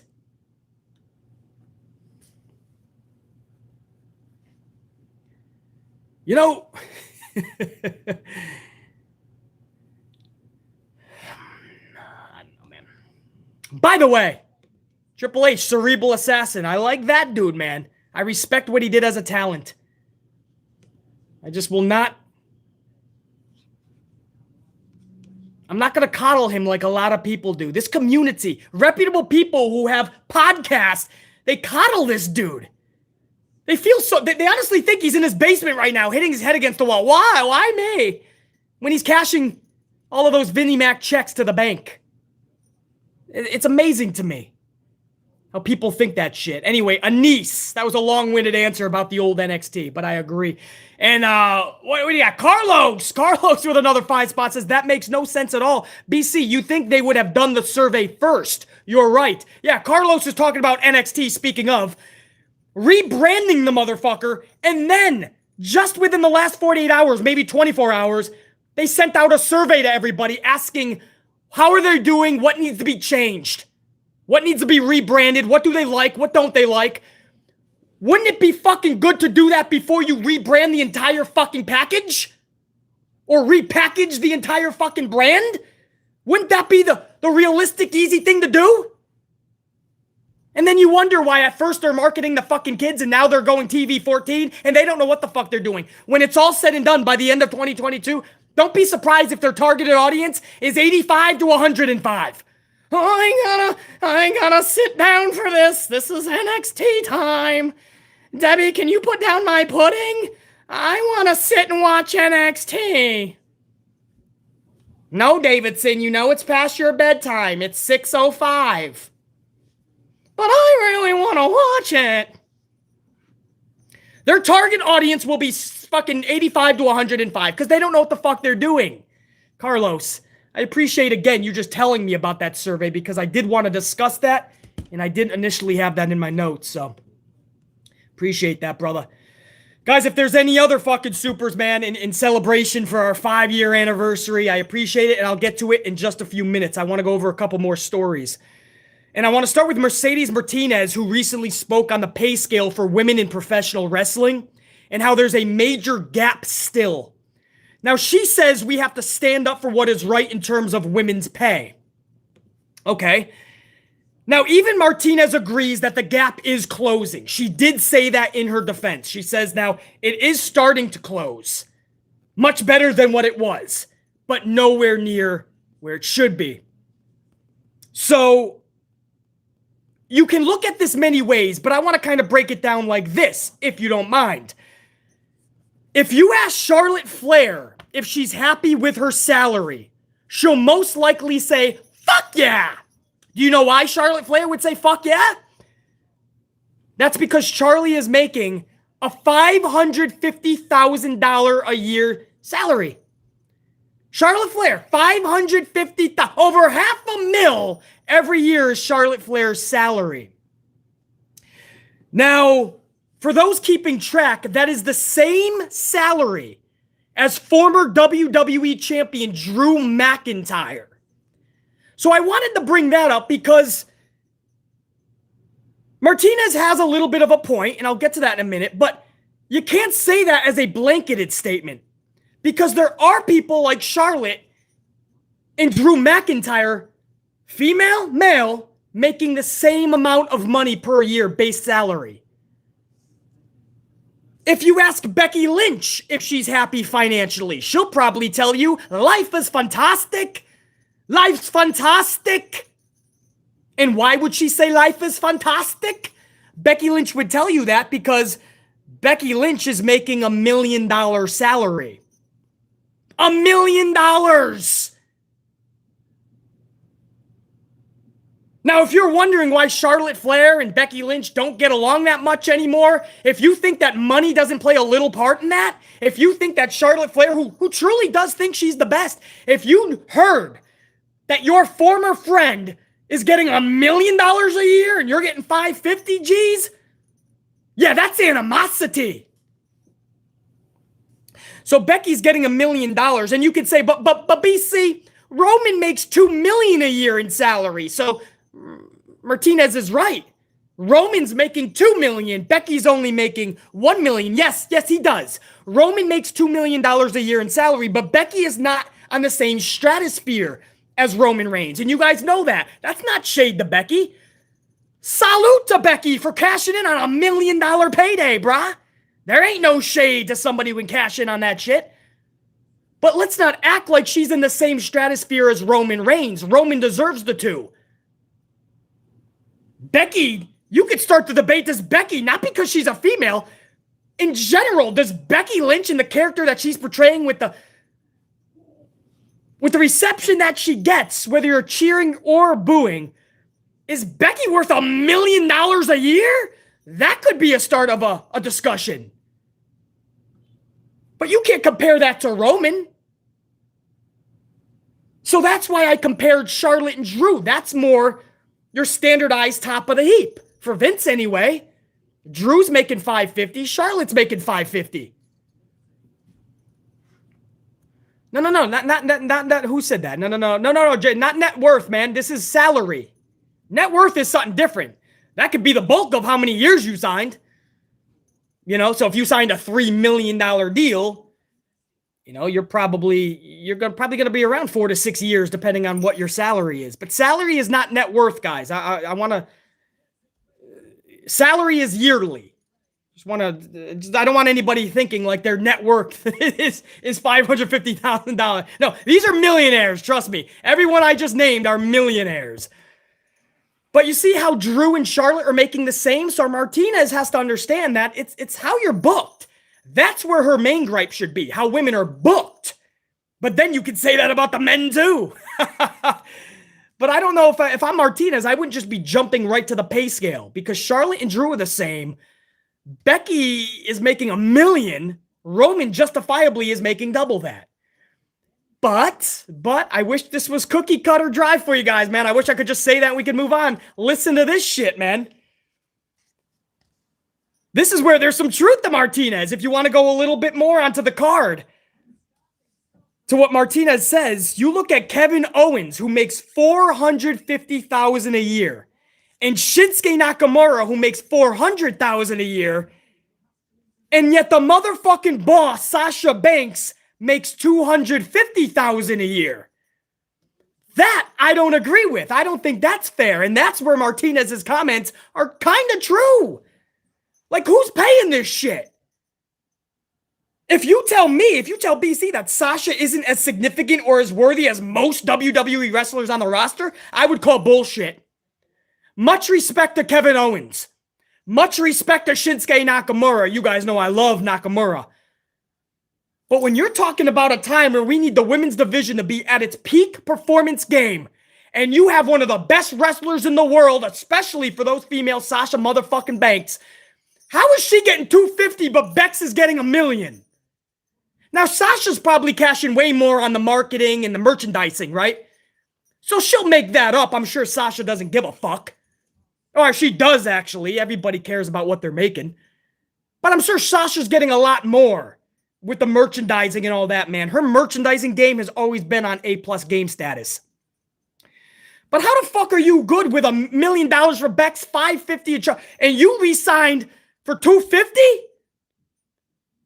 Owens is getting $400, or I'm sorry, Nakamura. Owens is getting $450. I think Sasha should at least be getting Kevin Owens type money. So that is what I think is the big thing, man. I don't know if Martinez knew those revenues. Maybe, maybe not. But, I mean, she has a little bit of a gripe. When you start to break it down, man,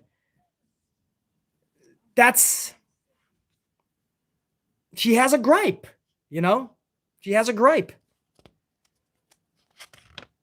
I mean, that's a big difference. That's a couple $100,000. And that was Sasha's latest contract, by the way. Those are your latest numbers that we have. BC's the only one to have these numbers because I'm the only motherfucker in the community to do this research for you guys.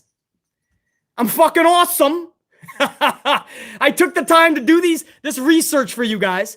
These are the latest contracts that they sign on per year salary base. Not talking any merchandising. These are the latest contract talks. And then subsequent signings. So every one of these numbers is the latest contracts that they had signed. So just in case you guys were wondering about fucking numbers and shit, your boy BC, man, that's what makes your boy BC number one, man. It's not just because I got the gift of gab and I'm wildly entertaining. I fucking got knowledge. No, I also do research for you guys, man. Salute. But I thought that would be an interesting convo, man. Like, no matter where you stand with Martinez, I'm kind of giving you statistics. I'm giving you numbers. I'm giving you guys facts on how you could see both sides of the argument. Bex is over here making the million. How is Charlotte making half that? And how is Sasha making a quarter of that? Not cool, man. Sasha Banks is not getting paid what she actually deserves. And I hope when time comes, when it comes time to grab that fucking pen, and you sit down with Vincent Kennedy, I hope damn sure that there's a much bigger number there, man. I love the story that Sasha just said in a recent interview. She said that she asked for her release when we all thought she did a couple WrestleManias ago, and Vince McMahon said no. Straight out, just said no. Said fucking no, bro. Because Vince McMahon knew he didn't want to pay her all this fucking money. He didn't want to pay all this money. But he couldn't lose her. He couldn't afford to lose her. He knew, bro. Vince McMahon ain't getting rid of fucking Sasha. Anyway, it's a big discussion for Martinez, man. She's opening the door, and everyone's now talking about, hey, man, do women deserve bigger contracts? I'm sure if you're Beck, she's fine with it. If you're Charlotte, you want Beck's contract. And if you're someone like Sasha, you want way more. You want what you're worth. Hey, real quick, man. Not that I want to pat myself on the back, but maybe just a little bit. I appreciate everyone who smashed that up, by the way, man. The tube took away the other button, so we can't laugh at the crybabies anymore. But much love to everybody that took a moment to smash that up, man. It greatly helps the algorithm later. We used to enjoy making fun of the crybabies. We can't do that anymore. They're probably upset as fuck. They're banging their head on a brick wall right now. What? I can't press the other button. The tube spanked you and ended your shit. That ain't man. Hey, man, that's the tube, man. They took that shit away. Oh, sucks for them, bro. Now, yeah. A little Barry Horowitz, if you will, man. Remember when I was the only, how can you forget, right? I ranted and raved on this every fucking chance I got. I was the only podcaster, the only reviewer, the only one on this platform that told you guys that Daniel Bryan had no business in that WrestleMania main event triple threat last year, right? I was the only one. Every other podcaster that you watch and listen to, they're like, Daniel Bryan, he's gotta be there. It's Daniel Bryan or bust. And I was like, well, he's got no fucking business being. He should not be there. It's Edge and Roman. The story writes itself. It's sitting in their lap. Let them just have promo wars and let them go to war. No, they got their way. Daniel Bryan was in it. Well, Daniel Bryan recently just did this podcast. And Daniel Bryan said he didn't know what he was doing in that match. He said he didn't want to be in that match. He didn't feel he should be in that match. He actually said he felt dead in the ring. Like, he felt like out-of-body experience. Like, there was just no feeling. I mean, if you listen to his work, it's crazy what Daniel Bryan said. Bryan Danielson, back then Daniel Bryan. It's crazy. You had a performer in that main event who from the jump didn't know why he was in it. And I do. I told you why, but Vince wanted the yes chance. It was the return to the stadium. Let's get him yesing. And he sacrificed an awesome main event with Edge and Roman. And then you had some fucking dumbass podcasters come on and go, it has to be Daniel Bryan. It's got to be a schmaz match. We got to put Daniel into it. And what did we get? We got a fucking subpar match. Good at times. Subpar. If you're asking me, am I going to remember that triple threat match? Not just 10 years from now. Now. I don't even remember it now. It was so forgettable. And by the way, we finally got Edge and Roman months later when it was fucking diluted. But they're so fucking good that it still was fucking great. And now, when it's all said and done, here we are.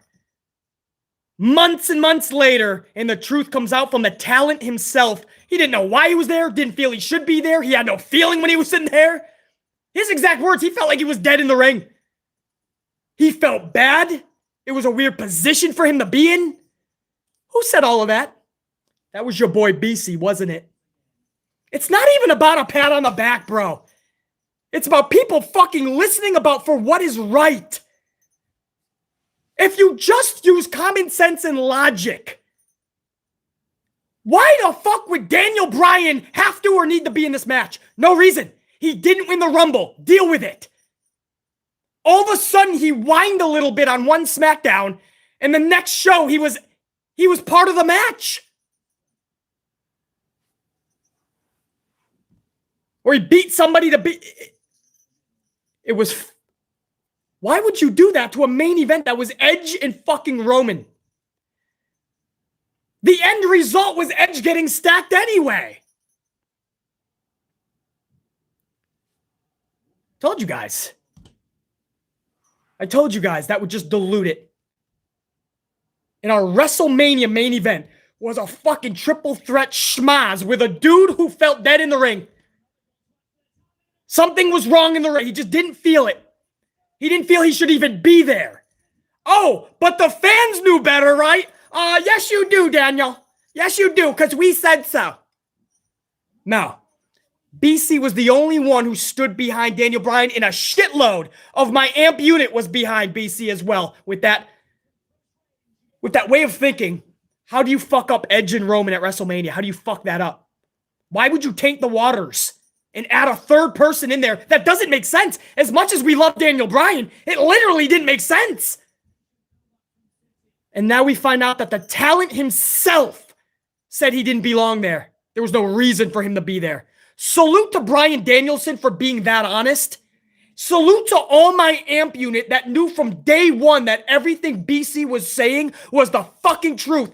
Even though other podcasters who have been doing this a lot longer with much bigger audiences, they were saying it's gonna be Daniel Bryan. If it's not Daniel Bryan, Mania's a bust. Thank you for listening to the little ECW channel. The little AEW channel in the community. While everybody else is a big WWE channel now, right? They got the production value. They got all the viewership because they've been doing it so long. And then there's BC coming in like a little ECW train, right? Choo-choo, chugga-chugga. We pushed the Strowman Express off the rails. And here comes the amplified unit.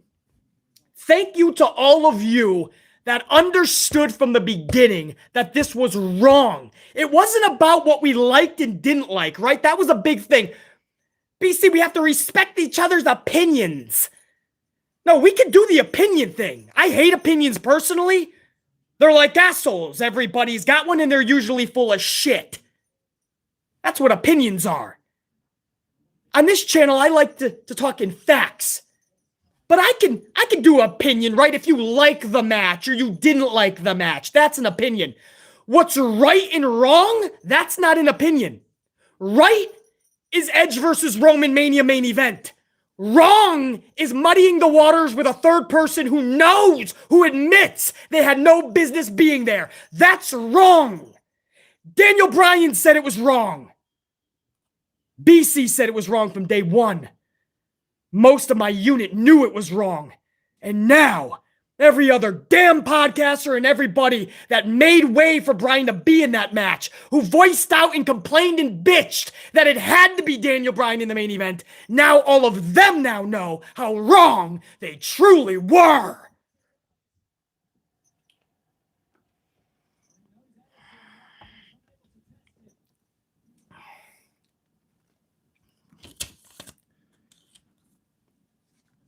And with that, we shall end it with the Raw review. How's that?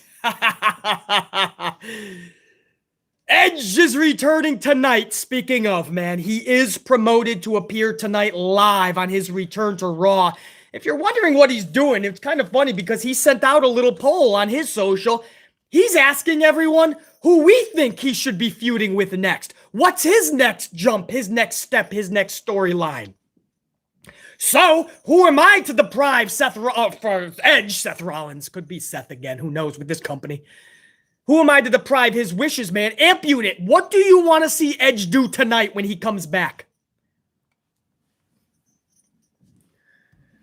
What do you want to see? When Edge comes out tonight, what does he do? Does he get physical? Does he get in someone's face? If so, whose?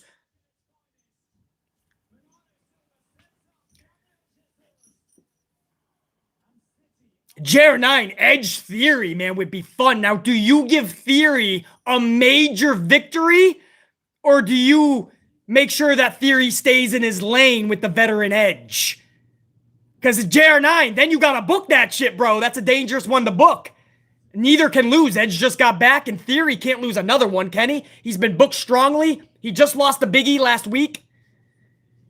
Face AJ Styles. You know I'm ready for AJ Styles versus Edge, bro. And I'm ready for AJ Styles to break the handcuffs with Omos. I'm ready for Styles to get away from Omos. And Omos to get away from Styles. If Omos, it's time to see if he can sink or swim.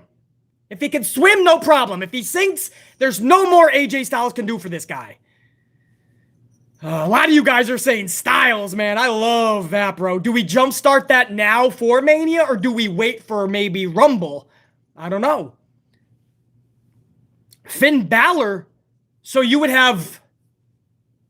Well, Balor's in action tonight. While you guys are telling me that, by the way, Finn Balor is taking on Seth Rollins. Last week, that match was supposed to happen, but before the bell rang, Seth Rollins beat the fuck out of Balor. And then a fucking chubby fan tried to come out and take out Rollins, and that was a disaster. But now they're going to do Finn Balor versus Rollins again tonight, supposedly. And also Big E versus Kevin Owens is tonight. So whether Owens definitely re-signed with WWE, which is what I think, or he is going to AEW or wherever the fuck else in 2 months, I think tonight we're going to get a clearer picture for Kevin Owens. But as far as... Mania material, Edge and AJ. Yeah, no doubt, man. Edge and AJ is definite WrestleMania. You cannot just do that at Royal Rumble. And that way, you don't even have to have them clogging up a title picture, and it's still going to be so fucking prestigious for all of us to see, man. Anybody other? Unique Butterfly, Edge versus Kevin Owens, man. Now, they faced each other before, right? Did they? Hey, can somebody give me confirmation on Edge Owens? I'm drawing a blank on that, man. Because Edge Owens with proper storytelling would be badass.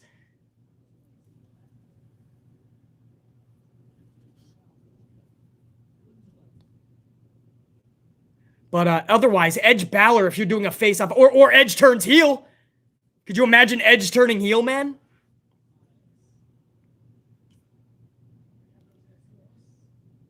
Oh, so Edge never took on Owens? Bro, if you're trying to get Owens, definitely, I think he already signed. But if he hasn't and you're trying to get him to re-sign, I give him a fucking, hey, how's fucking Edge sound to you? Wow, I can't believe they never... Carlos says not Lashley. So somebody says Lashley, but Edge versus Well, I love that. Lashley. Ashley. Who's the fucking, who was that? Kenice Mobley, remember? The writer for WWE who admitted she doesn't know anything about the product. And she made fun of fucking Bobby Lashley, calling him Bob Ashley. I almost called him Ashley. I love Bobby Lashley, man. And I love Edge. So if you give me a proper storyline, Carlos, no? Carlos, are you saying not even with a storyline? And JR9's kind of right, man. Lashley can't afford another loss after the Goldberg shit. So yeah, that's another one just like or JR9, I forgot. I didn't see your answer, man. Who do you have going over if you have Austin Theory versus Edge?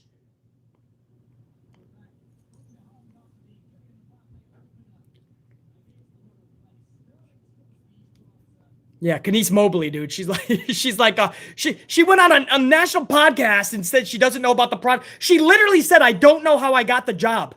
And then she made fun of the Hurt Business name. She's like, yeah, I write for the Hurt Business. And then they all giggled. And then they go, I think his name is Bob Ashley. I'm like, what are you doing, dude? Of course you're going to be fired.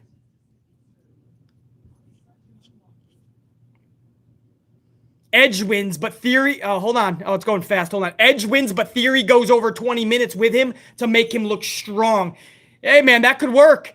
If you're going to book Theory strong, man, and give him the time to showcase, and then you have a pretty damn dynamite, no pun intended to AEW, but a dynamite finish and a finishing sequence, bro, I could be down with that.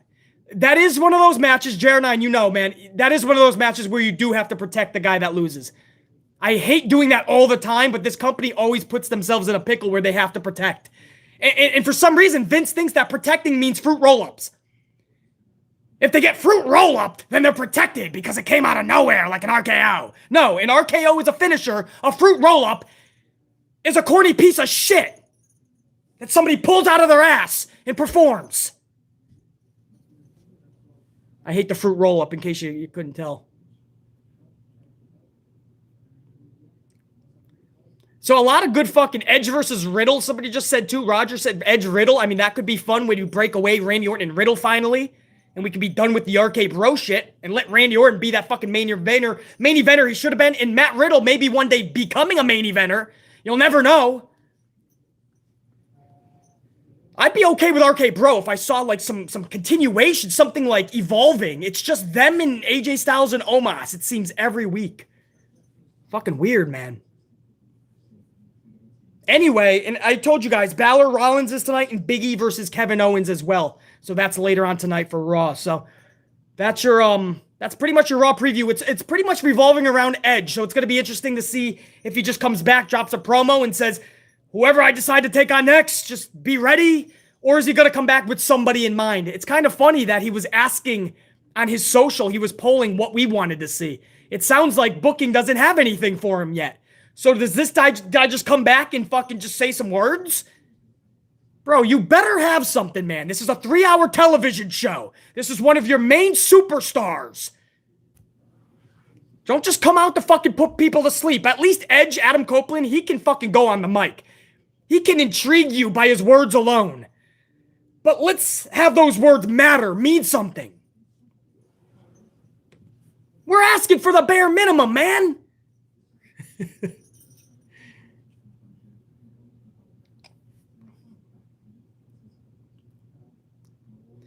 Well, I gotta see where I left off, man. I'm gonna go back to my supers, man. Everybody's celebrating with 5 years of BC, man. I appreciate all you guys, dude.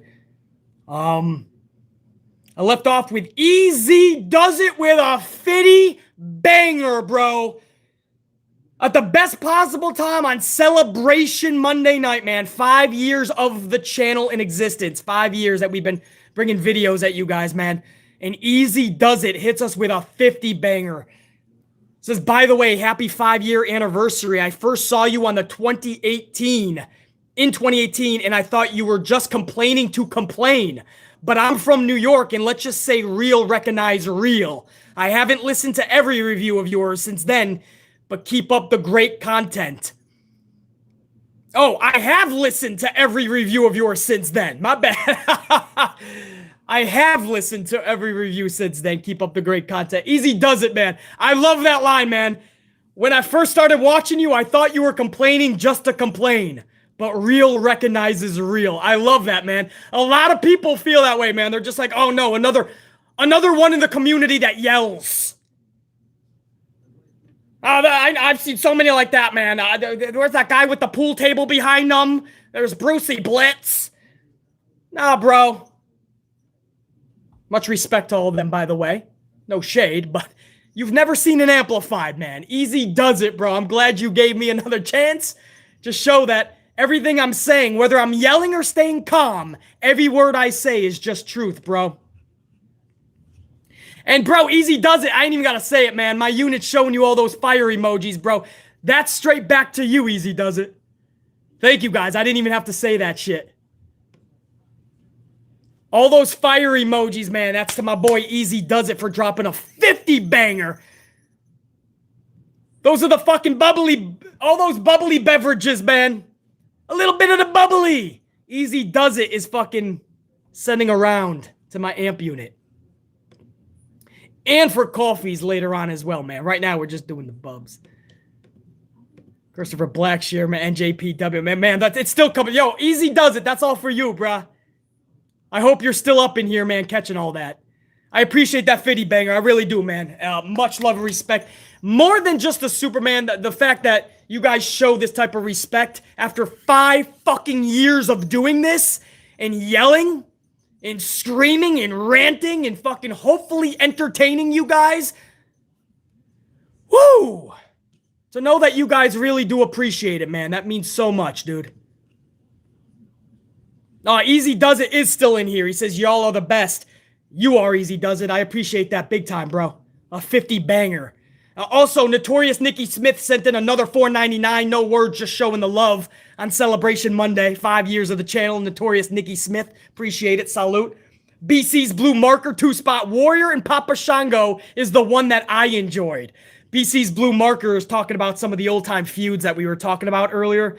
And I was talking about like Big Boss Man Mountie, Big Boss Man Nails, Sting, Cactus Jack, Sting, Big Man Vader. And BC's Blue Marker said Papo Shango and the Warrior. That's one of my favorites as well, man. Warrior had the fucking voodoo coming down, the fucking, that blue gunk. And he was being, Papa Shango was casting, man, he was in a coffin and shit. You guys remember Jake Roberts and The Undertaker in the Warrior feud? They locked the Warrior in a casket with snakes, bro, cobras. BC's Blue Marker, I remember that shit, man. The tube just kicked me off for a second. I hope I'm still with you guys, man. But BC's Blue Marker, man, you go back to the 90s, I can give you a million feuds that I loved. Chubless the Bear, dude. It's good to have you up in here on 5-year celebration day. Chubless the Bear has been with the unit for a long time, man. Always showing that love and support. So I'm glad your name popped up in here, man. Happy 5-year anniversary, BC. Thank you for the content and the laughs, your big personality, and the pick-me-ups when I really needed it. Much love. You got the heart, the bubbly, and the fucking cheers. Right back to you, Chubless the Bear. Hey, Chubless, cheers, dude. Much love and respect. Thank you for being a part of the unit, man. And I'm glad that you guys, man, you picked BC up, even when I don't have it. And I know I got to do a 2-hour review, and I'm on E. You guys picked the Ant-Man up. So, Chubless the Bear, I appreciate those words. Big time, dude. Just good to have you up in here. And Jasmine King with a 5-spot coffee/bubbly. Making the rounds, Jasmine King. Been watching since your Bray Wyatt Super Showdown reaction vid. Talk about an unforgettable first impression. Congrats to the best in the community. Jasmine King, man, that probably is one of the most talked about vids that I've ever done. I remember I wasn't in the office studio. I was traveling. I think I was in like a car or so. It was cold. And I remember I had to talk about that, and I was just furious. And I just watched my favorite, you guys know, I always call everything down the middle, but I'll tell you guys right now who my favorite personality wrestler is in the world. It is, aside from Jay Lethal, it is Bray Wyatt, Windham Rotunda. And I just watched my favorite dude absolutely get forgotten about, get derailed. It was unacceptable the way he was booked against Goldberg, and I just flipped out I forgot what that was, Jasmine King. Half an hour, maybe more. But I flipped the fuck out, man, and that was, it's the video that you guys talk about the most. So, if you guys are wondering, like, do I know ahead of time that something is going to be magic? Do I know ahead of time that a vid is going to pull 20, 25, 30,000 views? Do I know ahead of time it's going to be talked about? Do I know ahead of time it's going to pull 1,000 fucking ups or whatever the fuck? No, you never know. You just go out and be real, right? I know when I started the channel, I knew I had 3 main goals. 3 things I knew I had on my side, right? I'm entertaining. I knew that, right? That's not ego. I just knew I was entertaining. I knew I had the gift to gab, and I knew I had knowledge on the sport, the business. So the only thing I had left to do is just be real. So when I started recording that specific video, Jasmine King, podcast, whatever you want to call it, I think it was audio format only. When I started recording, I just went unedited, flipped the fuck out with the most natural, most authentic rage imaginable. And I just said, let's catch it on record. And whatever goes out, goes out. And I just let loose. You never know ahead of time what it's going to be. You never do. And here we are a couple years later, and that's the video that everybody talks about. Jasmine King, I appreciate it. Sheriff Rivers is up in here on a most important 5-year anniversary, man. Salute, Sheriff Rivers. Is it big enough? This fucking glass. We got the Jericho lights I took from his jacket. Sorry, Chris. I'll return them. Relax. Got the fucking lights all over, man. Jericho had a lot of lights on that jacket. Sheriff Rivers, 5-spot. Thoughts on Brady as a player? Tom Brady? He's a GOAT. He's a GOAT, and that's coming from an Aaron Rodgers dude. So, I mean, how the fuck do you replace Drew Bledsoe at the time the Patriots were and you just skyrocket to, what does he have, 6 titles or some shit? 7? I think he's got 7 now, right? 6 with the fucking Patriots? Some shit. You don't do that by just skating by with a good team or hiding behind other players. No, you do that because you're a GOAT. So, yeah, I'm a Green Bay Packer, man, and I'm an Aaron Rodgers tried and true, but Tom Brady is a fucking GOAT, man. Sheriff Rivers, I got to give that dude. Yeah, Kevin, thank you. 7 titles, 10 Super Bowl appearances. And you tell me he's not a GOAT? Fuck! Could you imagine winning 7 Super Bowls? He makes it look easy. Do you know how hard it is to just get to a Super Bowl? I bet you guys right now listening, I bet you most of your teams haven't even been to a Super Bowl in at least 10 years. I know. I'm one of them. The last one for us was 45, actually. I think it was Super Bowl 45. We defeated the Pittsburgh Steelers. So what are we now? What are we at now? 55. What Super Bowl is it? It's been 10 years, right? What Super Bowl are we up to? Does anybody know what Super Bowl we're up to? I'm on a delay. You guys know that. Anyway, tell me what Super Bowl is, because I think we were in Super Bowl 45 when we won that. I think we're around 55. I may be off by a year or two. Is it 56? Okay, so I was right. Yeah, so 50. So 11 fucking years for BC even getting there, bro. It's hard. And this motherfucker won 7 out of 10? Anyway, Sheriff Rivers, I appreciate it, man. Anis Sarwar. Anis $4.99. Anytime Vinny is feeling the pressure. Anytime Vinny is feeling the pressure and heat, he just calls Sasha and says, we need a classic with so-and-so. And she's like, okay, boss time. Anis, I had to add some spunk in there, brother. We had to liven that one up. If I'm going to give the Vince expression, we got to give a little Sasha. Yeah, man, he knows Sasha's going to be the workhorse. Isn't it sad that Sasha's getting $250 annually? But she's the fucking best in that division? Anis Sarwar. Christopher Blackshear's up in this bitch. Christopher, $1.99. Here's to 5 years of being amplified. Christopher, I appreciate it, man. My tried and true. It's so good to have nearly all of my tried and trues up in here, man. I know there's still a lot. I only came on with 17 minutes of warning on a Monday evening, but we still had hundreds here live throughout it all, and I know we'll end up with thousands when it's all said and done watching this. So I appreciate my live crew right now, my live unit, and to my not live unit, the thousands of you that'll come on in over the next 24 hours. Even though you guys didn't catch me live, salute to all you, man. Every single one of you were a brick in the amplified wall. And it's because of you we built this foundation. Christopher Blackshear, appreciate it, dude. Nando Iron, love it. Nando Iron, 10 spot, couple of fucking coffees and a nice glass of bubbly. Congrats, BC, on 5 years. Red team, go! Nando Iron, I appreciate those words, man. Nando Iron, good to have you up in here, and I appreciate the love and respect. Just know it's right back to you. And Carlos Ray with another 5 spot says, who goes over, Seth or Finn? Seth is being booked too strong right now, Carlos. It's weird. Finn's been booked kind of weird. Kevin Owens just beat Finn a couple weeks ago. Then Balor got his ass whooped by Rollins last week. So, Carlos, I'm not saying Finn can afford a loss here, But there's no way on planet Earth Seth Rollins can lose tonight against Finn Balor. So my question, Carlos, is does Vince even have them wrestle tonight? Maybe it's another attack on Balor. Maybe another chubby fuck jumps out of the fucking audience and tries to attack somebody. I don't condone that, by the way. Just sit in the fucking crowd and eat your fucking donuts. But Carlos, you can't... I don't want to see Balor lose, man, but there's no way Seth Rollins can lose this motherfucker.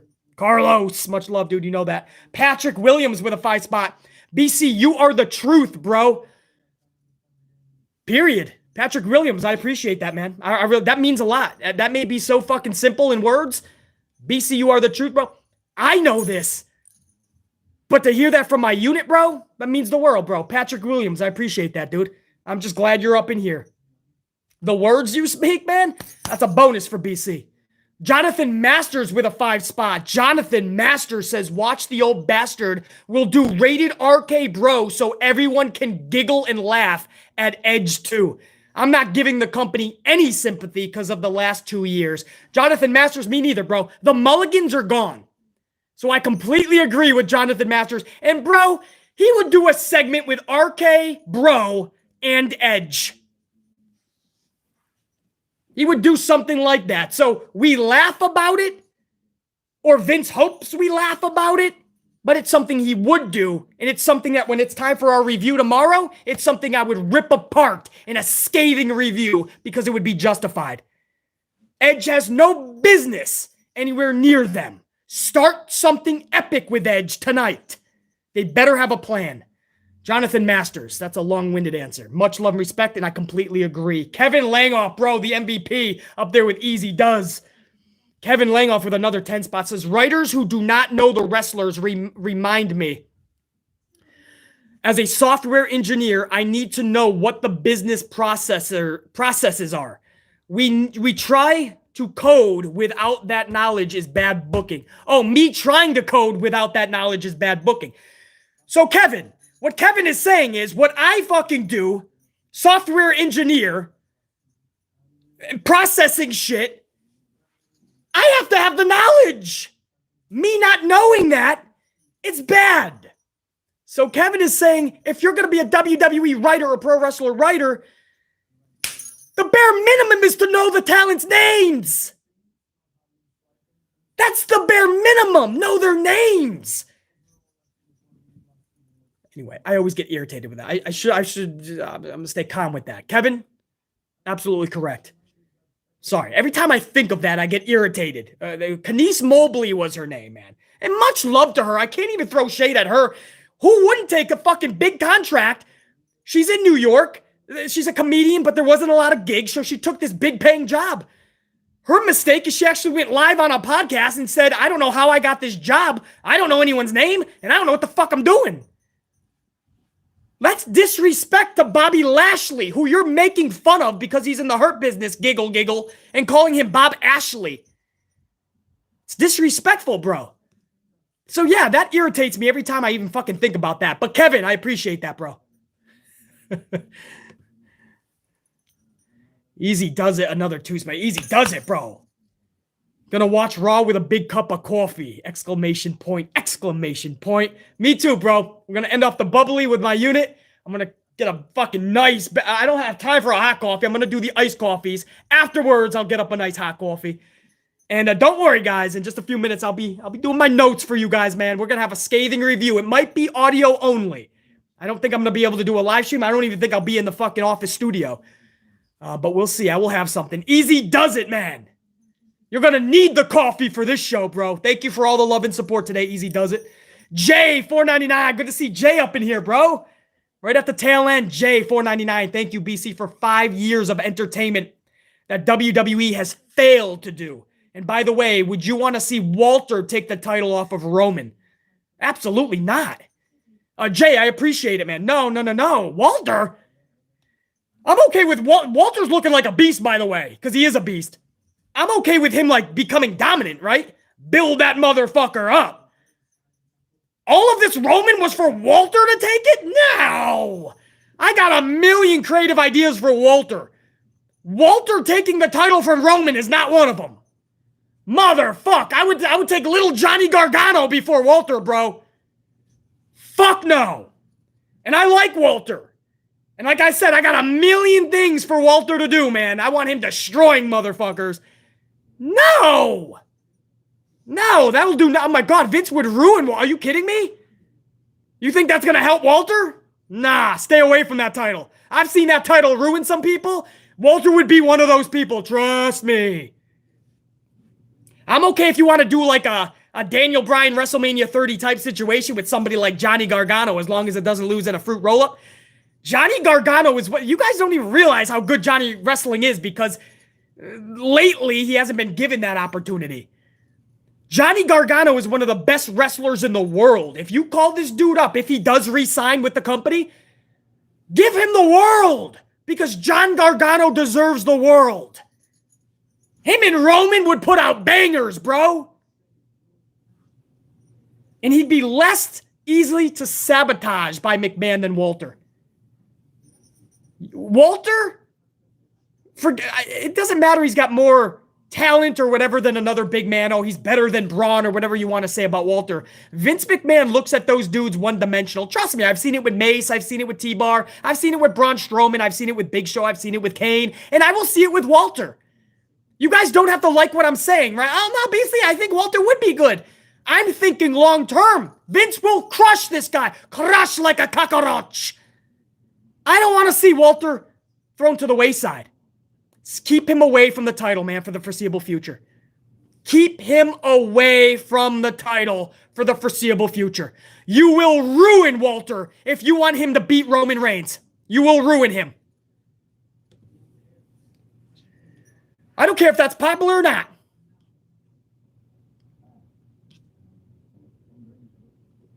And remember these words. Just like I said about Daniel Bryan being in the main event and muddying the waters. And now we're hearing that even Dan Bryan knew that. Bryan Danielson, he knew that, man. Remember these words. This is the same type of situation where I know for a fact Vince McMahon will ruin Walter, even with that title victory over Roman. Don't have it. You're better off just putting him aside, let Vince focus on Roman, and let Walter dominate on his own. And if he ever cross paths with somebody like Roman, for or not for a title, he will not be denied. He will be established by then. Trust me, guy. I know what I'm talking about, bro. I hope. Why, is that what you guys are? Are you guys talking Walter? Is that the word going around? Walter is who you guys want to take off of Roman? Be honest, bro. Just because you know BC ain't down with it. Is Walter the one that you guys are saying he's the one who has to take, right? Because that's what we do. It's not I want him to. Today's wrestling fan, it has to be Walter to take it. Oh, at least I have a lot of people saying no. Okay. And trust me, I know Walter's. I have a million ways I could book Walter flawlessly. Make him look fucking diesel. I just don't understand why why are we even discussing him with Roman? Did a podcast to say this or something and now we're all jumping on ship? No. This podcast is saying fuck that shit. Anyway, I think we spent a while on that. Jay, that was my long-winded answer. Much love and respect, bro. And Carlton Bartley, 10 spot, couple of coffees, a big glass of bubbly. Carlton Bartley says, I have a feeling that TK is going to make Jade Cargill as the first AEW TBS champion and might be the one to dethrone Britt, which is too fast. Oh, probably go with Thunder Rosa beating DMD. Well, everybody thinks, Carlton, that it's going to be Thunder Rosa beating Britt and Jade Cargill is a front runner for the TBS title. So, Carlton, you might be some Nostradamus type shit right here, man, because you may have just called it. I mean, there's a lot of viable options for the TBS title. Jade Cargill is improving by the show. A lot of people thought it probably should have been Ruby Soho. A lot of people think, like BC, Thunder Rosa should win that. Let Britt Baker keep fucking building. Thunder Rosa is the obvious.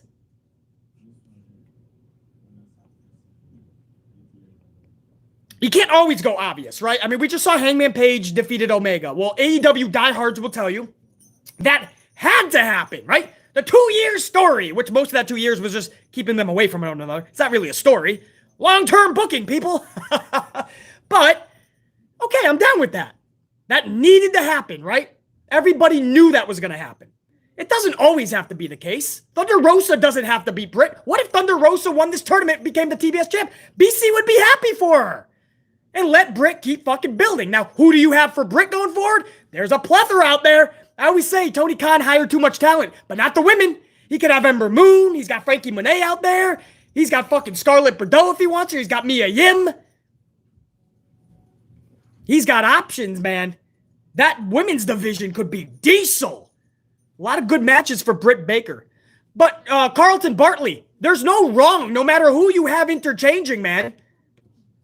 There is, even though that division needs a few more bricks in the wall to be a complete foundation, it's got some viable people that can be champion. I love Shida.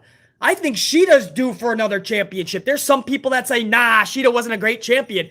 Look at the time she was champion. She held her own. She held the company on her back for that division anyway.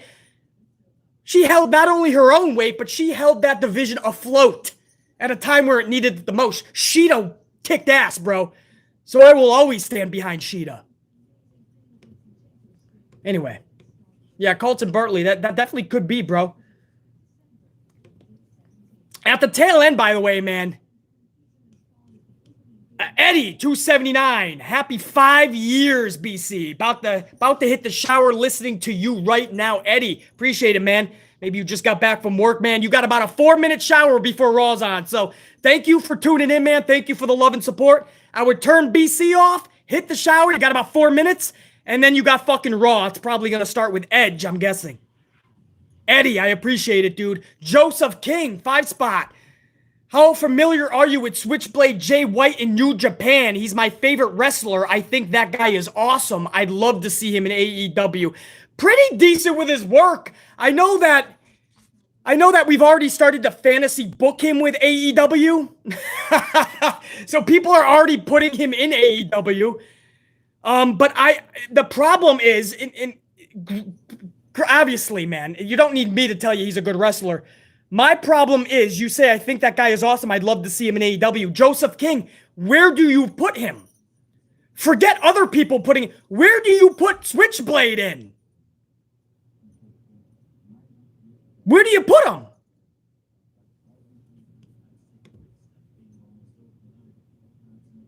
Like, anybody can answer. Where are you going to put the Switchblade? You're trying to puzzle piece Jay fucking Lethal. You're trying to find an opportunity to get Christian away from Jungle Boy and the Dinosaur, the Luchasaurus, for a fucking minute. He's always tied to the hip in a fucking trio. You're trying to get Orange Cassidy time. Brian Cage, when he's fully healthy, he can't get any time. His wife is fucking pissed off at Tony Khan half the time because Brian Cage can't find time. So I completely agree. Who was that? Joseph King. Completely agree. And he'd have banger matches in AEW. But that's going to be a long time, bro, because there's no room. They just can't. I have Bray Wyatt, and that's about it for the men. There's no room. I mean, where does Buddy even go? If Buddy wanted to go, old school Buddy Murphy, because he's got something cool with Malachi, I don't even know where they fit him anymore because they just got Jay Lethal, Tony Nese, Leo Rush re-signed, fucking Bobby Fish. It's too much. And now we're talking about releases for next year. That's the problem.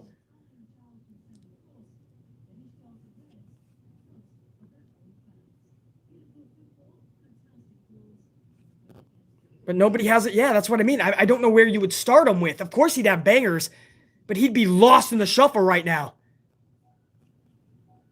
But yeah, great talent, man. Tony Khan would love to have him. Vince McMahon, if he knew what he was doing, could only wish he could have somebody like that. Thank you, brother. Appreciate it. And, guys, I think I got everybody. I don't know how I did this with 4 minutes to spare before Raw, but we did it, man. I got through every story I wanted to talk about, most anyway, the big ones. And I got to shoot the shit with you guys and get all of the VIP supers in, man. So I think that's successful. 3 minutes before Raw, bro. So much love to all you guys. In all seriousness, thank you for 5 amazing years. You guys are thanking me for 5 years. Trust me when I say this. I thank you guys just as well. As I always say, man, Marie Applewaite's got the fucking champagne. The bubbly is blasting off. And the coffees. I always tell you guys, man, and if you didn't hear this, I'm telling you right now, each one of you makes a brick in the fucking overall foundation of the amp unit. And it's sad when a brick has to take off or leaves the unit. It sucks, but we can always replace. But I always love the oldest bricks are the best, right? Those are the tried and trues. And it's always nice when we don't have to replace bricks. There's always people that leave the channel because they just stopped watching wrestling and they say, BC, thank you for awesome year. I get this all the time. BC, thank you for awesome years, man. I'm just done with wrestling. I'm burnt out. But I'm going to stop in and say hi once in a while, man. And they have to leave. And I'm like, dude, do you? I totally understand. Much love. Thank you for the years that we shot the shit. But for those of you that have not fucking left at all and we keep rocking, much love, man. Thank you to every one of you, man. I'm not going to do a roll call because I want all of us to watch Raw, and it's in 2 minutes. So to all of my amp unit, I think this is the best way to do it. All the supers, everyone that took a moment to smash that up, and just everybody who just always shows that love and support. Right the fuck back to you guys, man. Thank you. Thank you. Thank you. Thank you. Thank you. That's 5 big thank yous for 5 years of BC on the tube, man. BC on this platform. 5 fucking years. You guys are the best. Salute. Here's to another 5 and beyond. For now, my amp unit. Check you. Salute, guys. You guys are the best.